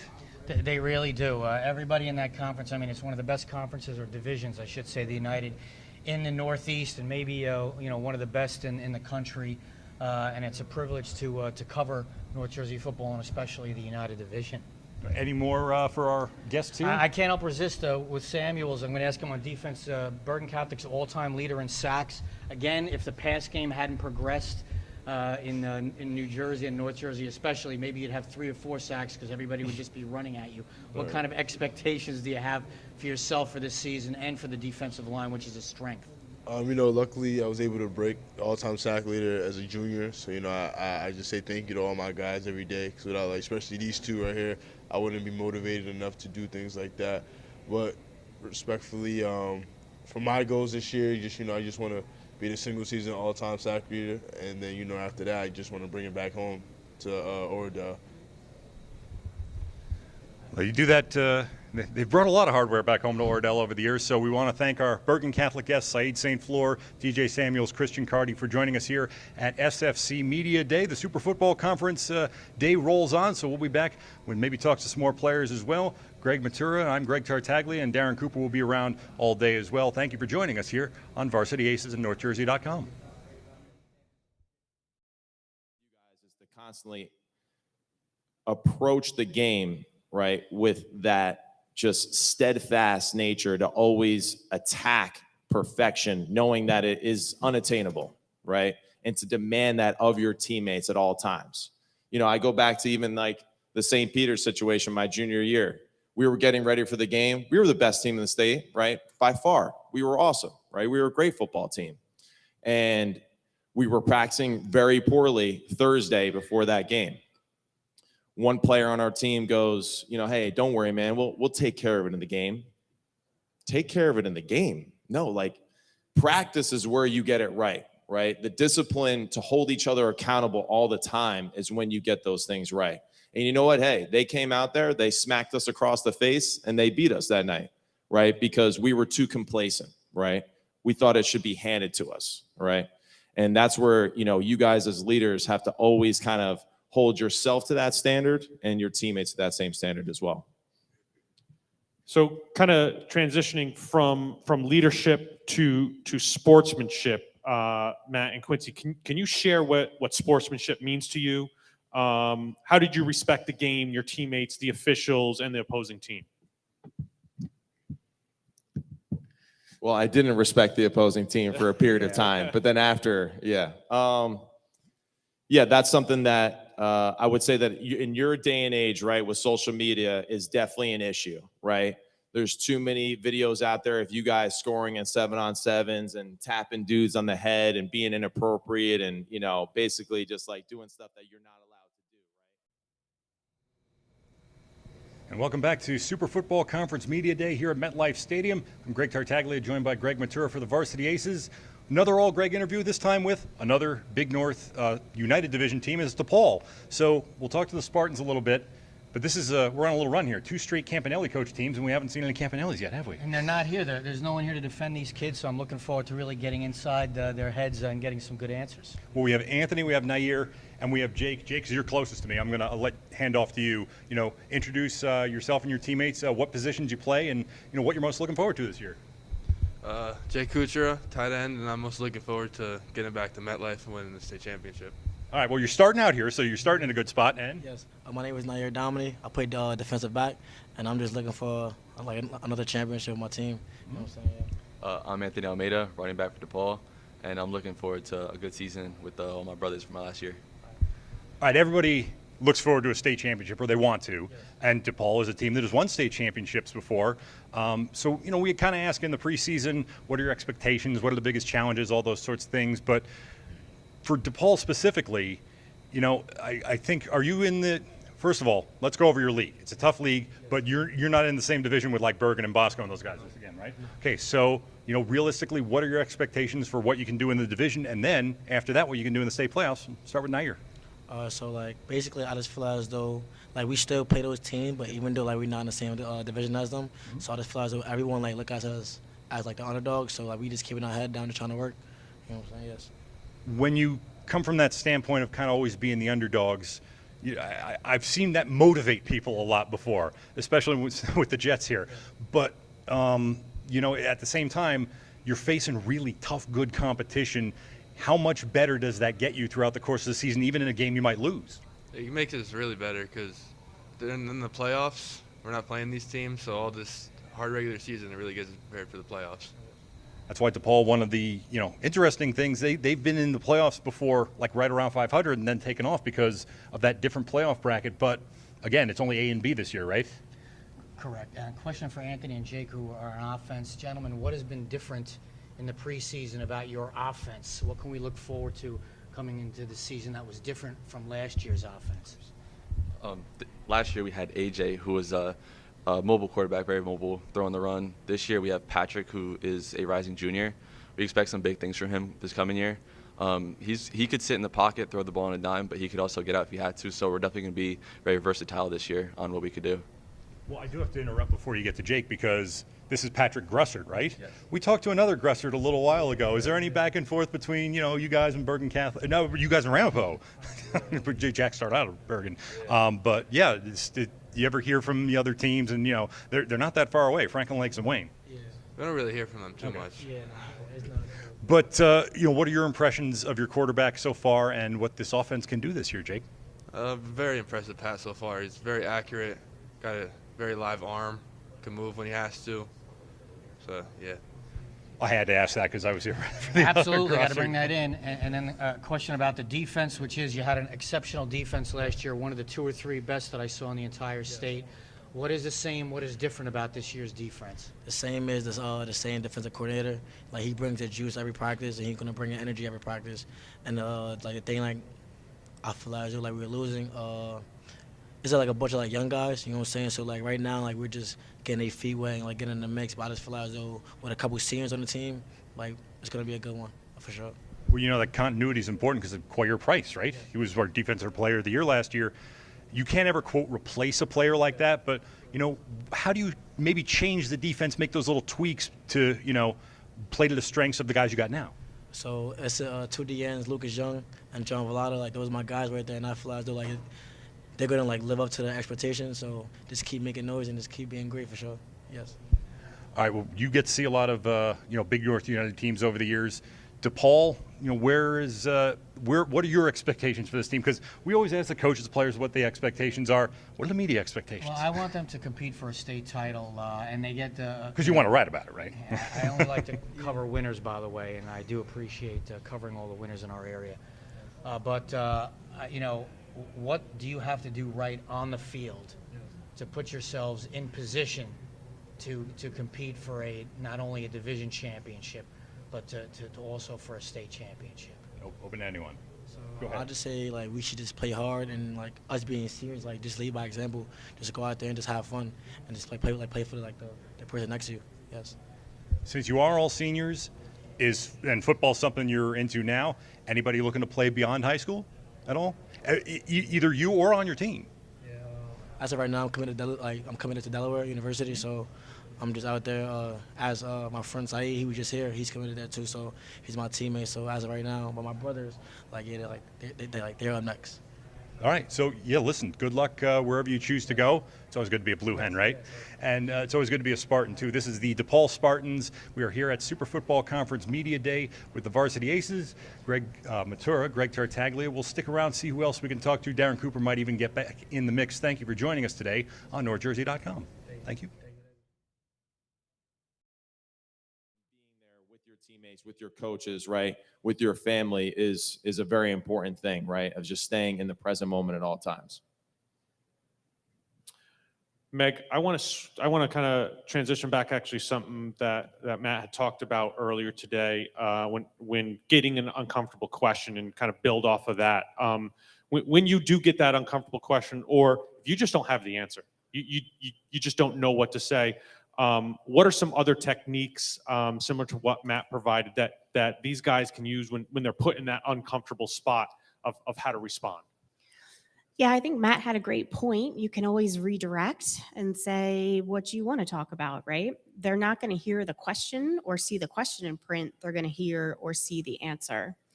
The other thing you can do is simply say things like, why don't you check with coach on that? Or I'm not here to discuss that. I'm here to discuss this game. I'm happy to do that. And the last little tip I would give you is never lie or comment on something that you don't know about. So you can always say, I'm unsure, I can get back to you, or let me talk to coach and then I'll get you an answer. But you don't want to get caught saying something that's not the truth. So final question for Matt and Quincy here before we open it up to any questions from our players here today. Can you think back, it's got to be 10, 15 years now. What was your most fondest high school football memory? And I want you to give me actually two. One from on the field where, hey, this was a great game or something, but something from off the field that you remember the most, practices, something like that meant something to you. Okay, I got something. So I would say on the field was my first. So I transferred high school. So my freshman year, I played at a high school. It was 8-man football. There was no way I was gonna make it to NFL. I didn't think I was, so I had to transfer. It was So then I went to a different school. They played 11-man football. In my first game, I scored 2 touchdowns. So I say that from then on, knowing that I was able to perform no matter what the level of football was, that was a confidence builder for me. So that was really impactful for me on the field.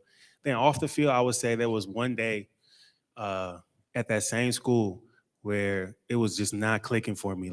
I was dropping the ball, I was forgetting plays, and I was down. And I guess it's not really off the field as much as it's still on the field, but what happened out off the field is what was helpful for me.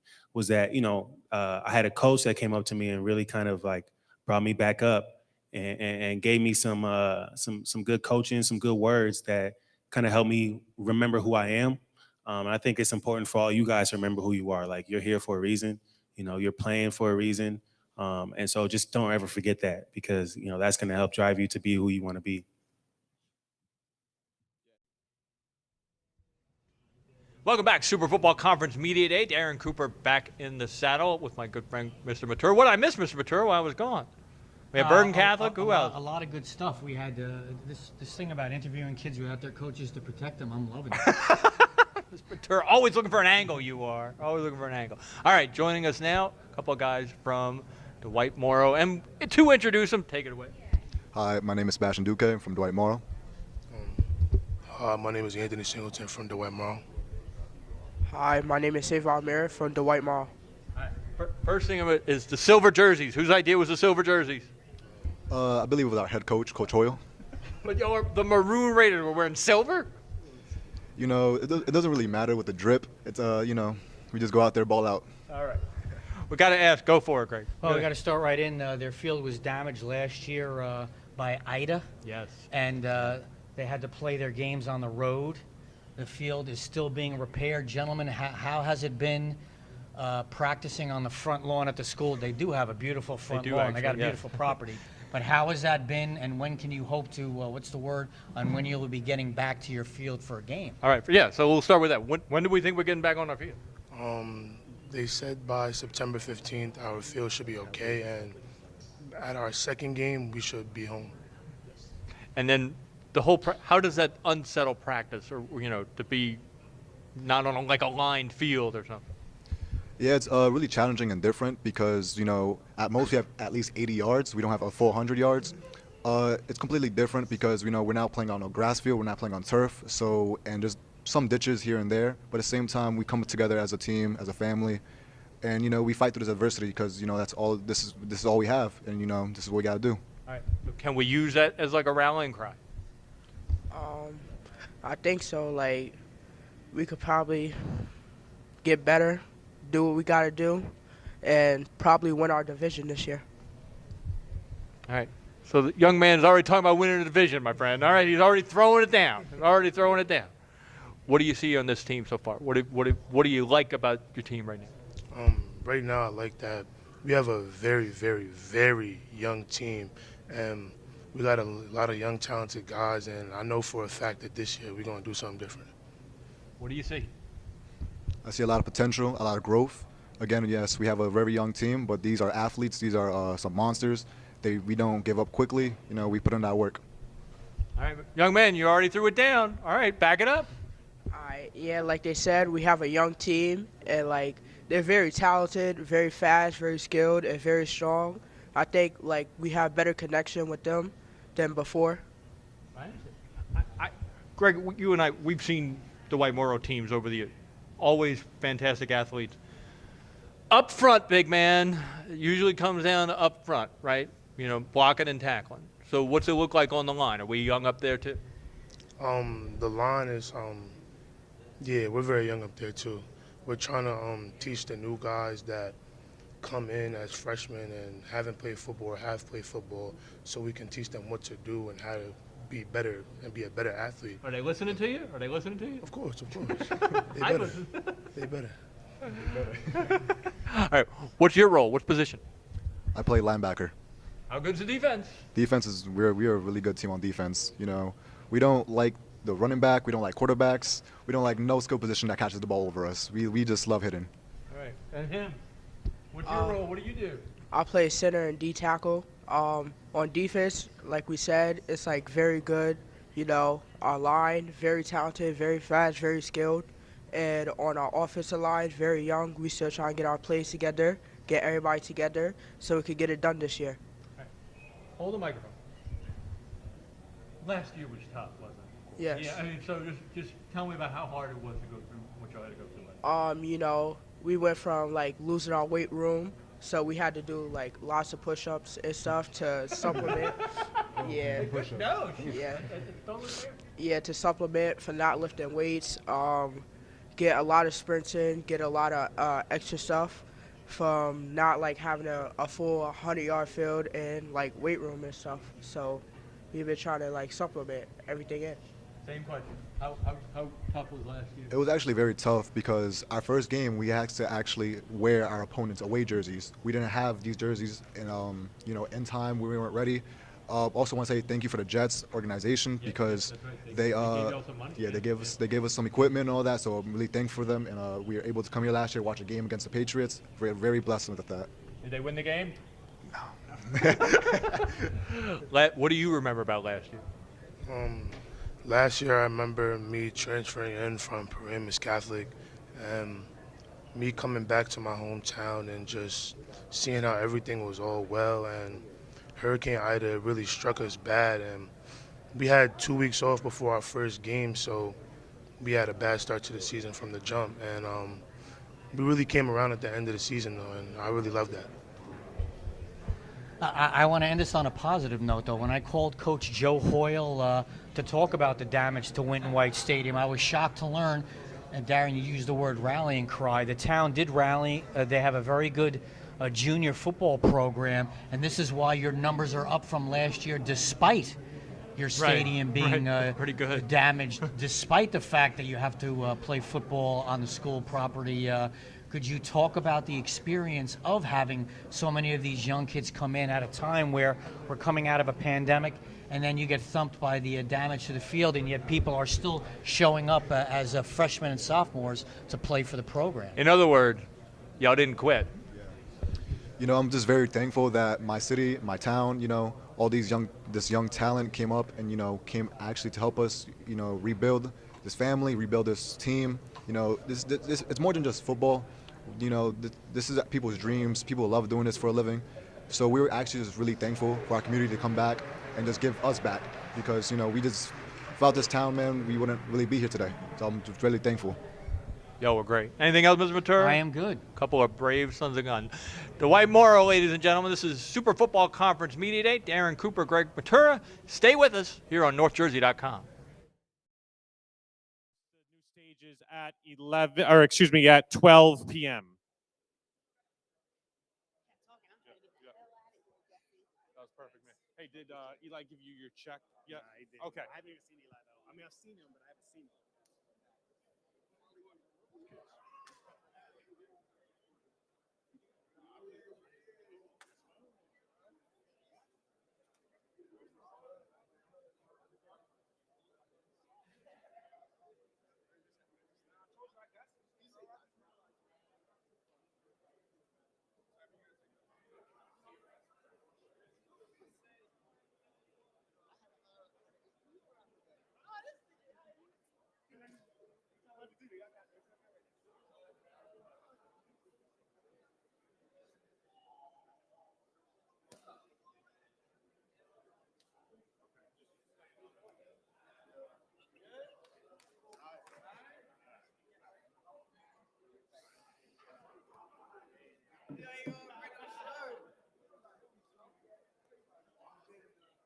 He's good. He's good.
You get where I'm coming from.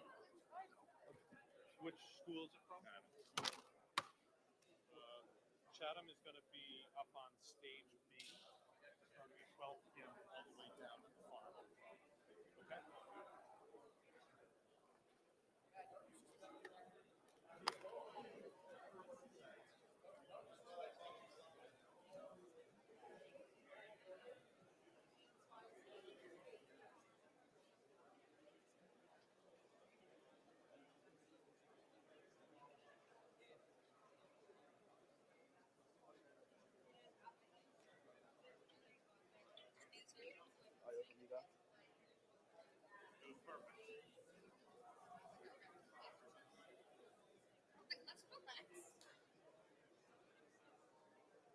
Me too. I gotta do the rest of them.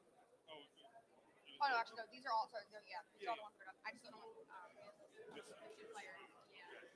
The ones that were that and the Munger. Eli Goddard is done.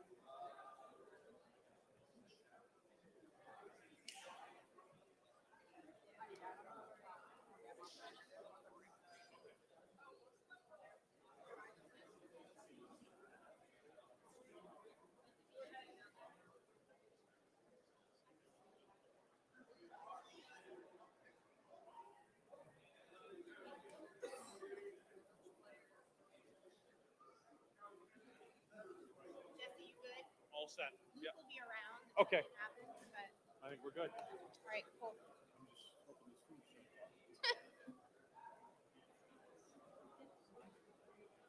What time was it supposed to be set up? Sofa. Did you call anybody? Okay. I love that we've had two of the head coaches are like names of players. Like we had a Mike Burns coach, now we have Jermaine Johnson. Okay. Sure. Mike Burns.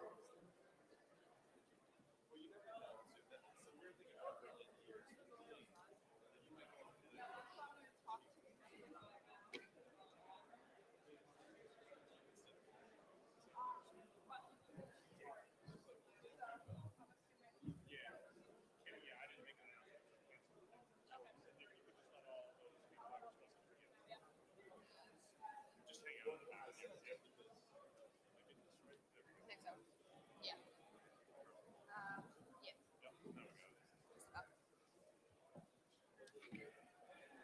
Marker, good.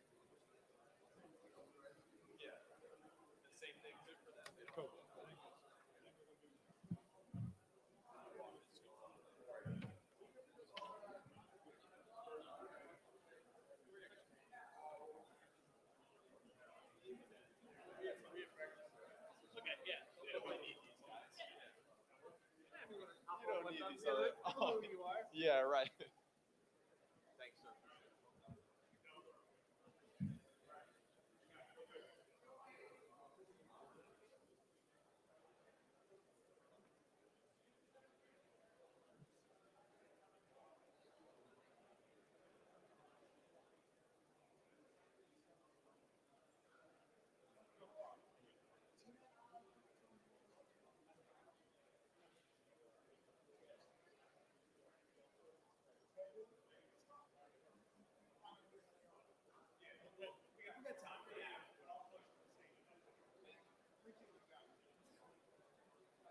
Thank you very much.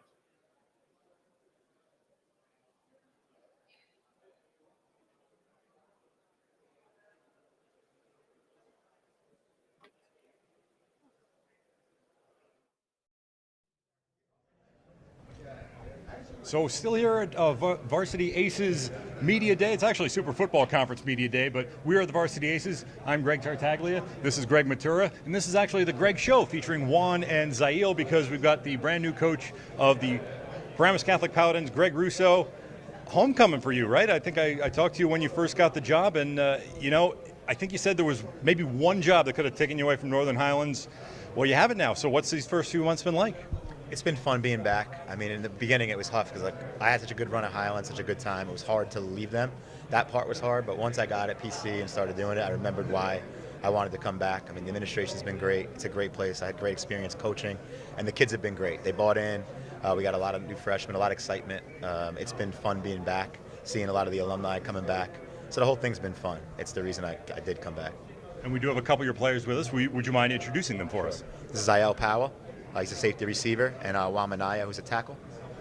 And you're the guys I got to ask because, look, this is a program that's on a 16-game losing streak, and people, I'm sure I'm not the first person to tell you that. Does it feel like that now that you've got a new coach in? Has he brought a new attitude? What has it been like, Zale? It's been a lot different. You saw I came in my sophomore year, so I've been here for 2 years now, and I can say this year is a total flip. Everybody's bought in, everybody's working harder, and everybody's ready to win. Mr. Manaya, what about the team? Is it attitude? What's different? What's new this year? So what's different is obviously the new coaching staff that we got now. They're just like, they're changing the whole culture. They're bringing back everything when they were here first with like Jabril Peppers and Rashawn Gary and all those guys. We're just turning the program around. Everybody just has to buy in, and we could really shock the state this year. And we were talking about it before, that the story that we had on the Varsity Aces of the game of the century being 30 years old at the height of the Bergen Catholic-Paramus Catholic rivalry. Do you think we could see it maybe come back up a little bit this year? That would be great. We interviewed the Bergen Catholic kids a little while ago, and they're rooting for you. They said they want everyone in the division to be phenomenal. It's good for everyone. When everyone is good, you go out, you beat teams outside your division. So, it would be great if every time you had a game that it was a big game and a close game and an exciting game. I do want to ask Greg, what lessons did you learn while you were at Northern Highlands that you brought with you to Paramus Catholic? A lot. I mean, I'm also older, so I've had 5 years there. So when I left PC in 16, I've coached 5 more years. So, I mean, I've learned a ton just from coaching longer. But I think in public, it forces you to really, you have to really scheme hard. You can't there's not new players, or there's not, you got what you got, and you got to make it work, and you got to scheme and try to win. I think that made me be a better coach. You had to think of things as a program, get young kids involved so they stay in the program, because they'll just stop playing. So you have to keep them engaged. I think when you come into parochial with that mindset, I think it's a big difference, because you have kids, but you also know how to keep kids engaged and keep kids playing. And just being older, I think I'm a lot better at it now than the first time I was at PC. You say older, but I think he's still the youngest Greg on the set, so you got that going for you. Is there new offense, new defense? What are we looking at this year? What can we, without giving away game plans, obviously, you want to sneak up on some opponents this year, but what sort of things can we look for from Paramus Catholic this year in terms of offense, defense, new schemes, things like that? Zayil? I could say we're a lot more organized. We'll be a lot more consistent, and a lot of people will be on top of the game, not only just knowing what we're doing, but why you're doing it and why it's important to do everything we're being asked of. And one thing we've heard from teams, especially in your division today, is physicality. They play with that. Is that something that the line is focused on this year, and can you bring that to these tough Big North United games? In my opinion, I think we have one of the best offensive lines in New Jersey. We got a pretty good coach. Did you play offensive line? I forget. No. Way behind them. Yeah. But it sounds like things are headed in the right direction for this program. I have a question for the players, and that is that your coach is one of the most high energy coaches that I've covered in the last several years, whether he's being interviewed or he's on the sideline or at practice. Could you talk about how that has changed and what impact that's had on the players? Either one, guys. It's an open-ended question. You definitely feel the energy coming from Coach. Just having our first scrimmage, you felt the energy coming from him there, and then just in practice every day. When he's pumped up, it carries on to us, and we all get pumped up, and we start playing from there. Juan, anything to add? Coach Russo's energy is crazy. He's always yelling. He's always hyped. He's always ready to go. It doesn't matter what time it is. Coach Russo's ready. And I think that seems like something that was missing from the program. It wasn't just, X's and O's and things like that, and, reverse the losing ways. It's that energy. People want to feel they loved when was 30 years ago was Stengel versus Campanelli, or even 10 years ago when it was, Jabril Peppers and those guys going up against Bergen. Should have been the game of it. That game to me was insane. My coaching career, that's the one that reminds to me one of the craziest games, and it was Bergen and PC, but I think there was 3 or 4 lead changes in the last 3 minutes. It was nuts. I mean, as a coach, I feel like it aged me 3 or 4 years, but that was a crazy game too, and it would be fun to get back to that type of rivalry. And you know what the neat thing is? So the 92 game was game of the century for last century. Yeah. We still got 30 or 70 some odd years left in this century. I think even by the end of that time, that still might be that it was 37-34. Paramus Catholic beat Bergen, right? Yeah. Yep. Correct. Yeah, we went for 2 twice, I think, and we let them score. It was a crazy game. You can't forget it was right outside. Yeah. It was a crazy game, and what you talked about earlier, the league was great. I mean, those teams, every game was a big game. It wasn't 1 week. It was every game was top teams in the country, and I think that's what I'd love to see the league get back to. I know we're still pretty good, but through the top, we were beating people out of state and beating the best teams out of state from Maryland and Florida and Jersey as a conference. That was a big thing to me as a conference, and I think we got to get back to it. I think COVID hurt a little bit, and I think we got to get back to it. They look like they're well on their way. Any more to add from you? Well, just what kind of expectations, if any, can we have for Paramus Catholic? I mean, I've coached the same way my whole life, and like it sounds weird, but like I expect to win every game. Like I don't expect to go in and keep it close or be competitive. Like I want to win every game, and we try to prepare it in a way to try to win going away, right? It doesn't always happen, but I'm saying like that's like the mindset that I want the players to be in. Like don't be surprised if you're in a game. Like we're going to be in games, and we're going to find a way to win it. And every week, you try to win that week, and that's it. And that can only be good for North Jersey football. Like you said, good luck to you fellas. Thank you, Juan, Zaire, and Zail, and Coach Greg Russo, the Paramus Catholic Paladins. We're expecting a big year from them in terms of rejuvenation and getting a really good competitive conference going there in the Big North United again. When is it not? But it's good to see PC back and trending in the right direction again. So Greg and I will be around. We'll still got some more interviews to come for you here at Super Football Conference Media Day. Darren Cooper may even hop back in too. We thank you for joining us on NorthJersey.com, and thank you fellas for joining us too. Thanks for having us. We'll be back.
Welcome back to Super Football Conference Media Day here at MetLife Stadium, home of the Jets and the Giants.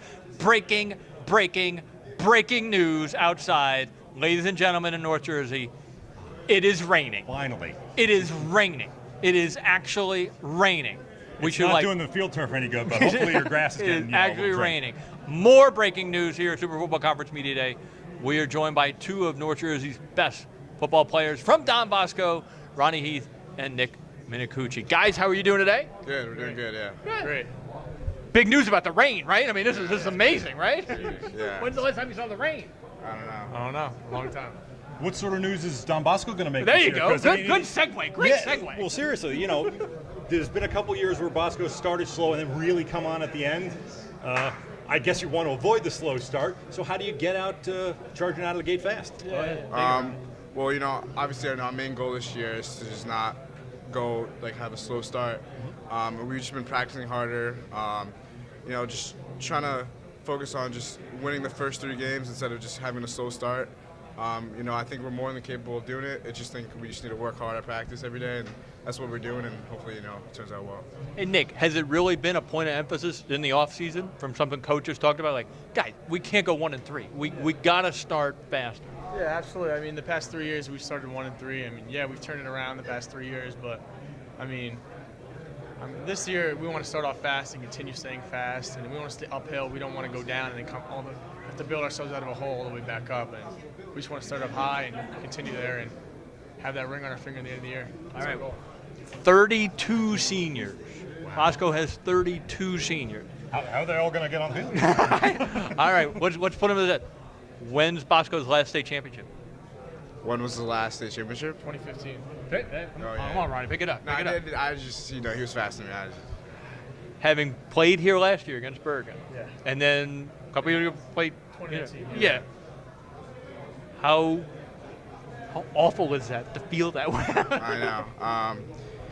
You never want to come up short like we did, especially the past 2 years we've been there. But like I said before, we're just focusing on just practicing harder and just taking each game week by week and just not looking ahead and just hopefully we can make it back. Yeah. Nick, something I talked to Coach Sabella about when I did the state of the program thing last year. They found a little something on offense that suited your skill set. With him, a little zone read, a little option pass, you can run, throw. And I said, Dan, are we going to build on that? Or is it built? So what's the next layer for this offense? What are we capable of doing now? We're capable of a lot. We have a great skill set. We have obviously him. We have our great receivers. We have a young sophomore Nolan, Dan Priest, a senior, Amari Walker, Bobby Mays, Nassim Cosby, and we have some great players on our team that make great plays. And hey, we're kind of gonna do everything this year. We'll probably stay a little balanced, 50-50 run, 50-50 pass. We're just 50-50 run. Are you gonna stand for that run? 50 run, 50 pass. I got it. Yeah. We have a lot of great talent on our team, and we can't wait to show that. And we're just really excited for week 1 for this team on Friday, and we want to get after it. Ronnie, Mr. James pushing you? Me and him work well together. He's been doing good. And we're both looking good and just excited for the season. Yeah. You mentioned the talent, but yeah, I had a chance to talk to Ronnie after the Del Barton game last year. Nate Burleson comes up and has him on the show. I was like, hey, this guy might be playing on. I don't know if he said will be or might be, but when you hear praise like that from a guy who's around the program, Nate Burleson Jr.'s teammate, does that motivate you at all? And what are you doing to maybe get to that next level without thinking too far ahead? Just staying in the moment. What's your process been like? I have to give my huge credit to my O-line. We have probably the best O-line in the state. Of course, I haven't heard of a running back who doesn't. Yeah. Chase, Chris, Toomey, Mari, and Big Kev, and Lynch.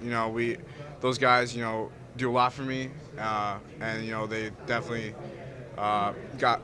made sure I'm good in the games and stuff like that. So I just give a huge credit to them, and they're just great. Yeah. Ronnie, you or Nick, any college decisions yet? You still looking? What's the latest? I'm committed to Delaware. I committed there. Another Blue Hen, all right. Yeah, committed there a couple days ago. I'm really excited to further my education there. I really like it there. I fit really well in their offense, and I'm excited. All right, and I'm going to go behind the scene, off the record. So when I talked to Dan, when I talked to Coach Sabella about preseason, I asked about you and your offense. He's like, well, we're still waiting on some stuff to come through. I'm going to make a public appeal. Nick is going to back me up. This kid can play. All right, Ronnie Keith can play. All right, so sorry to do this to you, but he can play. So college coaches are going to wise up. And they're going to watch his film and they're going to know Ronnie Keith can play. What kind of school would you like to go to, Ronnie? Come on, man. I just set it up for you. Any Patriot League schools. Hopefully Ivy. I really like the fact that good academics and football as well. So that's just what I. So later in life, I'm good. Anywhere but LSU? I went to LSU. But Nick, I'm not lying, am I? No, not at all. I think he's the best running back in the state. Look about his numbers last year, the way he played. There's no one really better. People need to start noticing that. I know my whole team notices that. I know all the North Jersey teams really know that. Yeah. These college guys really got to know that. He's a baller. He's a really great player, and he's only gotten better. He started since his sophomore year, and last year he was great, and I feel like this year he's even better than he was, and he's going to break records this year. I really feel that. All right. We got two Bosco guys on the stage, so who do we have to ask about? Well, who'd we ask the Bergen? Who'd you ask the Bergen guys about yet? Bergen guys about Bosco guys. Bosco guys. Bergen Catholic. You ready? I think that says it all. The way they kind of reacted to it. Up. But you know what? The funny thing is, maybe not funny, it's not the right word, but you got Bergen, who's the defending state champ. Paramus Catholic's got a new coach. Joe's is always. There are so many good teams in this league that it's not that we forget you or forget how good you are. It's just that every week you gotta have to talk about someone different, and we have to rank them differently. Do you feel like you might be flying under the radar? Do you like flying under the radar, or would you rather number two in the state? But go ahead. Yeah, well, whatever. Bergen's the elephant in the room, right? So they are. No offense. It's. Bergen, I mean, right. do you want it to be Bergen 1, Bosco 2? Would you rather be Bosco 1, Bergen 2? You know, how do you like to approach that whole rivalry? Personally, I don't really care about the rankings. Good. I don't care where they have us ranked. I know we're going to come out and play our game, do our thing. I know Bergen's a great team. I mean, it says it last year. They beat us last year on this place. I mean, we're really excited to just get into it. I don't really care where you guys have us. It doesn't really matter to us. We just want to play our game and win games. And that's really it. We know that's the answer, but we asked the question anyway. Yeah, no. Like you said, there's competition around this league, and each game is a fight, and we look at it as just more work for us, and we just like I said before, it's we're not looking ahead. We're just taking the game week by week, and we just want to get better, and hopefully make it to states this year. Edgewater, got a pretty good running back, huh? Yeah. That's going to be fun, isn't it, Ronnie? Yeah, no, I'm excited. If you don't know, Bosco's going down to Orlando week 2. The running back there, what's his name? Cedric C.J. Baxter, committed to Texas. Ronnie Heath is going to be on the other side. It's always good to go against great competition. Learn from your opponent. But I'm just excited to get out there and be able to play against great competition and just hopefully get the win. Good. Yeah. All right, guys, it was great having y'all on. It's going to be an amazing season. Thank you, Nick. Thank you, Ronnie. We're almost done here at Super Football Conference Media Day. I'm Darren Cooper, Greg Tartaglia. This is NorthJersey.com.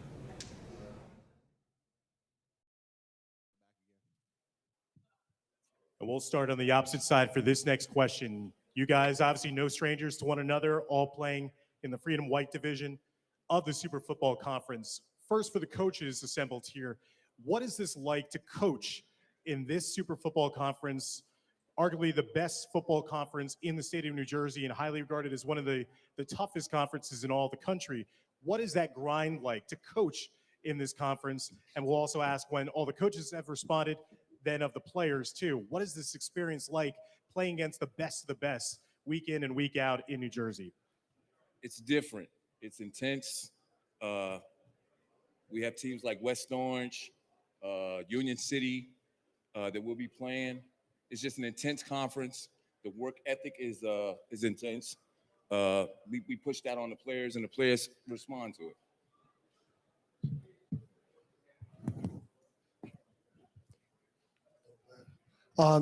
Each week it's very, very difficult in this conference. I mean, anyone that comes out to a game in this conference, you're going to see every week it's a challenge. Every team has great players, great coaches. It's very challenging. But these are the type of conferences, if you are able to have success and you're able to make it out of the conference into the NJSIA playoffs, you're prepared. You're prepared for playoffs because of the talent you have to deal with each and every week. Well, I definitely think this conference brings out the best in everybody. I think, you got to keep your foot on the gas the entire time. You got to pay attention to detail. Week in and week out, you're going to see special athletes, with Irvington, Montclair, Livingston, all these guys up here. I'm sure have been preparing just as hard as we have. So there's no. Welcome back to Super Football Conference Media Day. Darren Cooper here at MetLife Stadium along with Greg Tartaglia. This is NorthJersey.com. Perhaps our last guest might be, in my estimation, maybe the most interesting team of the Big Six because of the changes this guy has made. We'll have to ask Mr. Luke about this a little bit. The changes on staff and the offense. You've already been asked it a lot already. But this will look like a different St. Joe's team, won't it? It'll look a little different. Obviously. He doesn't want to give a lot away, but I'm going to. No, it's going to look different. But, the same principles that we're going to be able to run the ball and do that stuff. But, we'll look a little different. The tempo will be a little different. We're adapting to the times and the personnel. I think as a coach, one of the things you have to do is take a look at your roster and see where the strengths lie and play to those strengths. People ask it all the time. And I think all the great coaches, they've all adapted, whether you look at Alabama, whether you look at, a three-man front, Patriots. four-man front, right? Exactly. Right? Everything, you got to adapt to your team. Don't try and fit a square peg in a round hole. So, I'm excited for it. Speaking of that, who'd you bring over here? Who are these guys? We got Jimmy Mullen, I think everybody's familiar with. Brendan Arity. Are you popular? What's your name? I try. All right. Athlete of the year. We got Brendan Arity, a tight end, defensive end. How you doing? Mr. McCoy. Donovan McCoy. How are you guys? Good. Okay, are you up, man? And the QB over there. Yes, sir. Luke Henrich. All right. Move. I want Luke. You got it. Move. Switch. QB1. Who's really number 5? Well, all right. You already heard the question about the changes on the offense. Yep. What's it like? How different is it? Oh, it's something that we just didn't see coming. And when I heard of it, I heard Coach Gibbs coming on staff. It was something that I was so excited about. And to be fully through camp with him, it's something that St. Joe's really never seen before. This kind of offense, the high tempo, no huddle. 4 wide receivers the other day, brother. Crazy, and it's just I gotta love it as a quarterback, but we're still gonna run the ball hard. Our O-line's adapted greatly to the offense too. We just couldn't be more excited. Jimmy, lean forward here. All right. So you and I talked before, but isn't the magic of this offense going to be we're going to spread the field with all our guys, and then they're not going to see him coming? I mean, yeah, Luke, he can run the ball too. So we can run the ball, we can pass the ball. We're still open for everything. I mean, it's fun to play against and practice every day. I mean, our defense, we got to adapt to it, the changes too. So it's a brand new offense. It's not like I know every play is coming now because they got a million things up their sleeve now they can do against us. Right. Is there any truth to the rumor, though, that Mullen's going to line up wide and run a fly pattern? We'll see. Oh, wait. Hold on, though. Is there any truth to the rumor we're going to pitch the ball to Jimmy and he's going to throw the ball on a halfback pass? Anything is possible. You never know. It is true. He's got a gun, doesn't he? Oh, he throw farther than me. Mr. McCoy. Move over, Jimmy. Mr. McCoy. People come to St. Joe's to run off tackle, smash mouth football. Yeah. 4 wide receivers. I mean, as a wide receiver, I love it. yes, I love it. yes, Yeah, no. I'm excited. Yeah, I mean, it's definitely new. My first 3 years here at St. Joe's, I really enjoyed it. It was enjoyable time playing with these guys and everything. But this new offense is next level. You see teams in the college and in the pros running this type of offense, and you're bringing it into a high school team playing at the highest level in the nation. So it's going to be a really exciting year. I'm excited. Mr. Arity, to quote Mr. Matura, your thoughts on this offense? We have a lot of good players, so I think this offense is going to get everyone more involved, and I think we can show a lot more talent. And I think we're going to get a lot of good players, open space with the ball, and we're going to do good things. I was at the scrimmage the other day, guys. And I know we held a lot of stuff back, though, didn't we? So we've already started prep. We go down to where are we going? Where are we going this weekend? To Good Counsel, Maryland. St. Joe's has never beaten Good Counsel. Played them twice. I think I was at the first one. Probably, yeah. And Danny remembers that there was a game after that game too. Yes, that they didn't win either. How good's Good Counsel? What do you see? They're a very experienced team. They got a lot of top players in the nation, but I think we're just as good, if not better.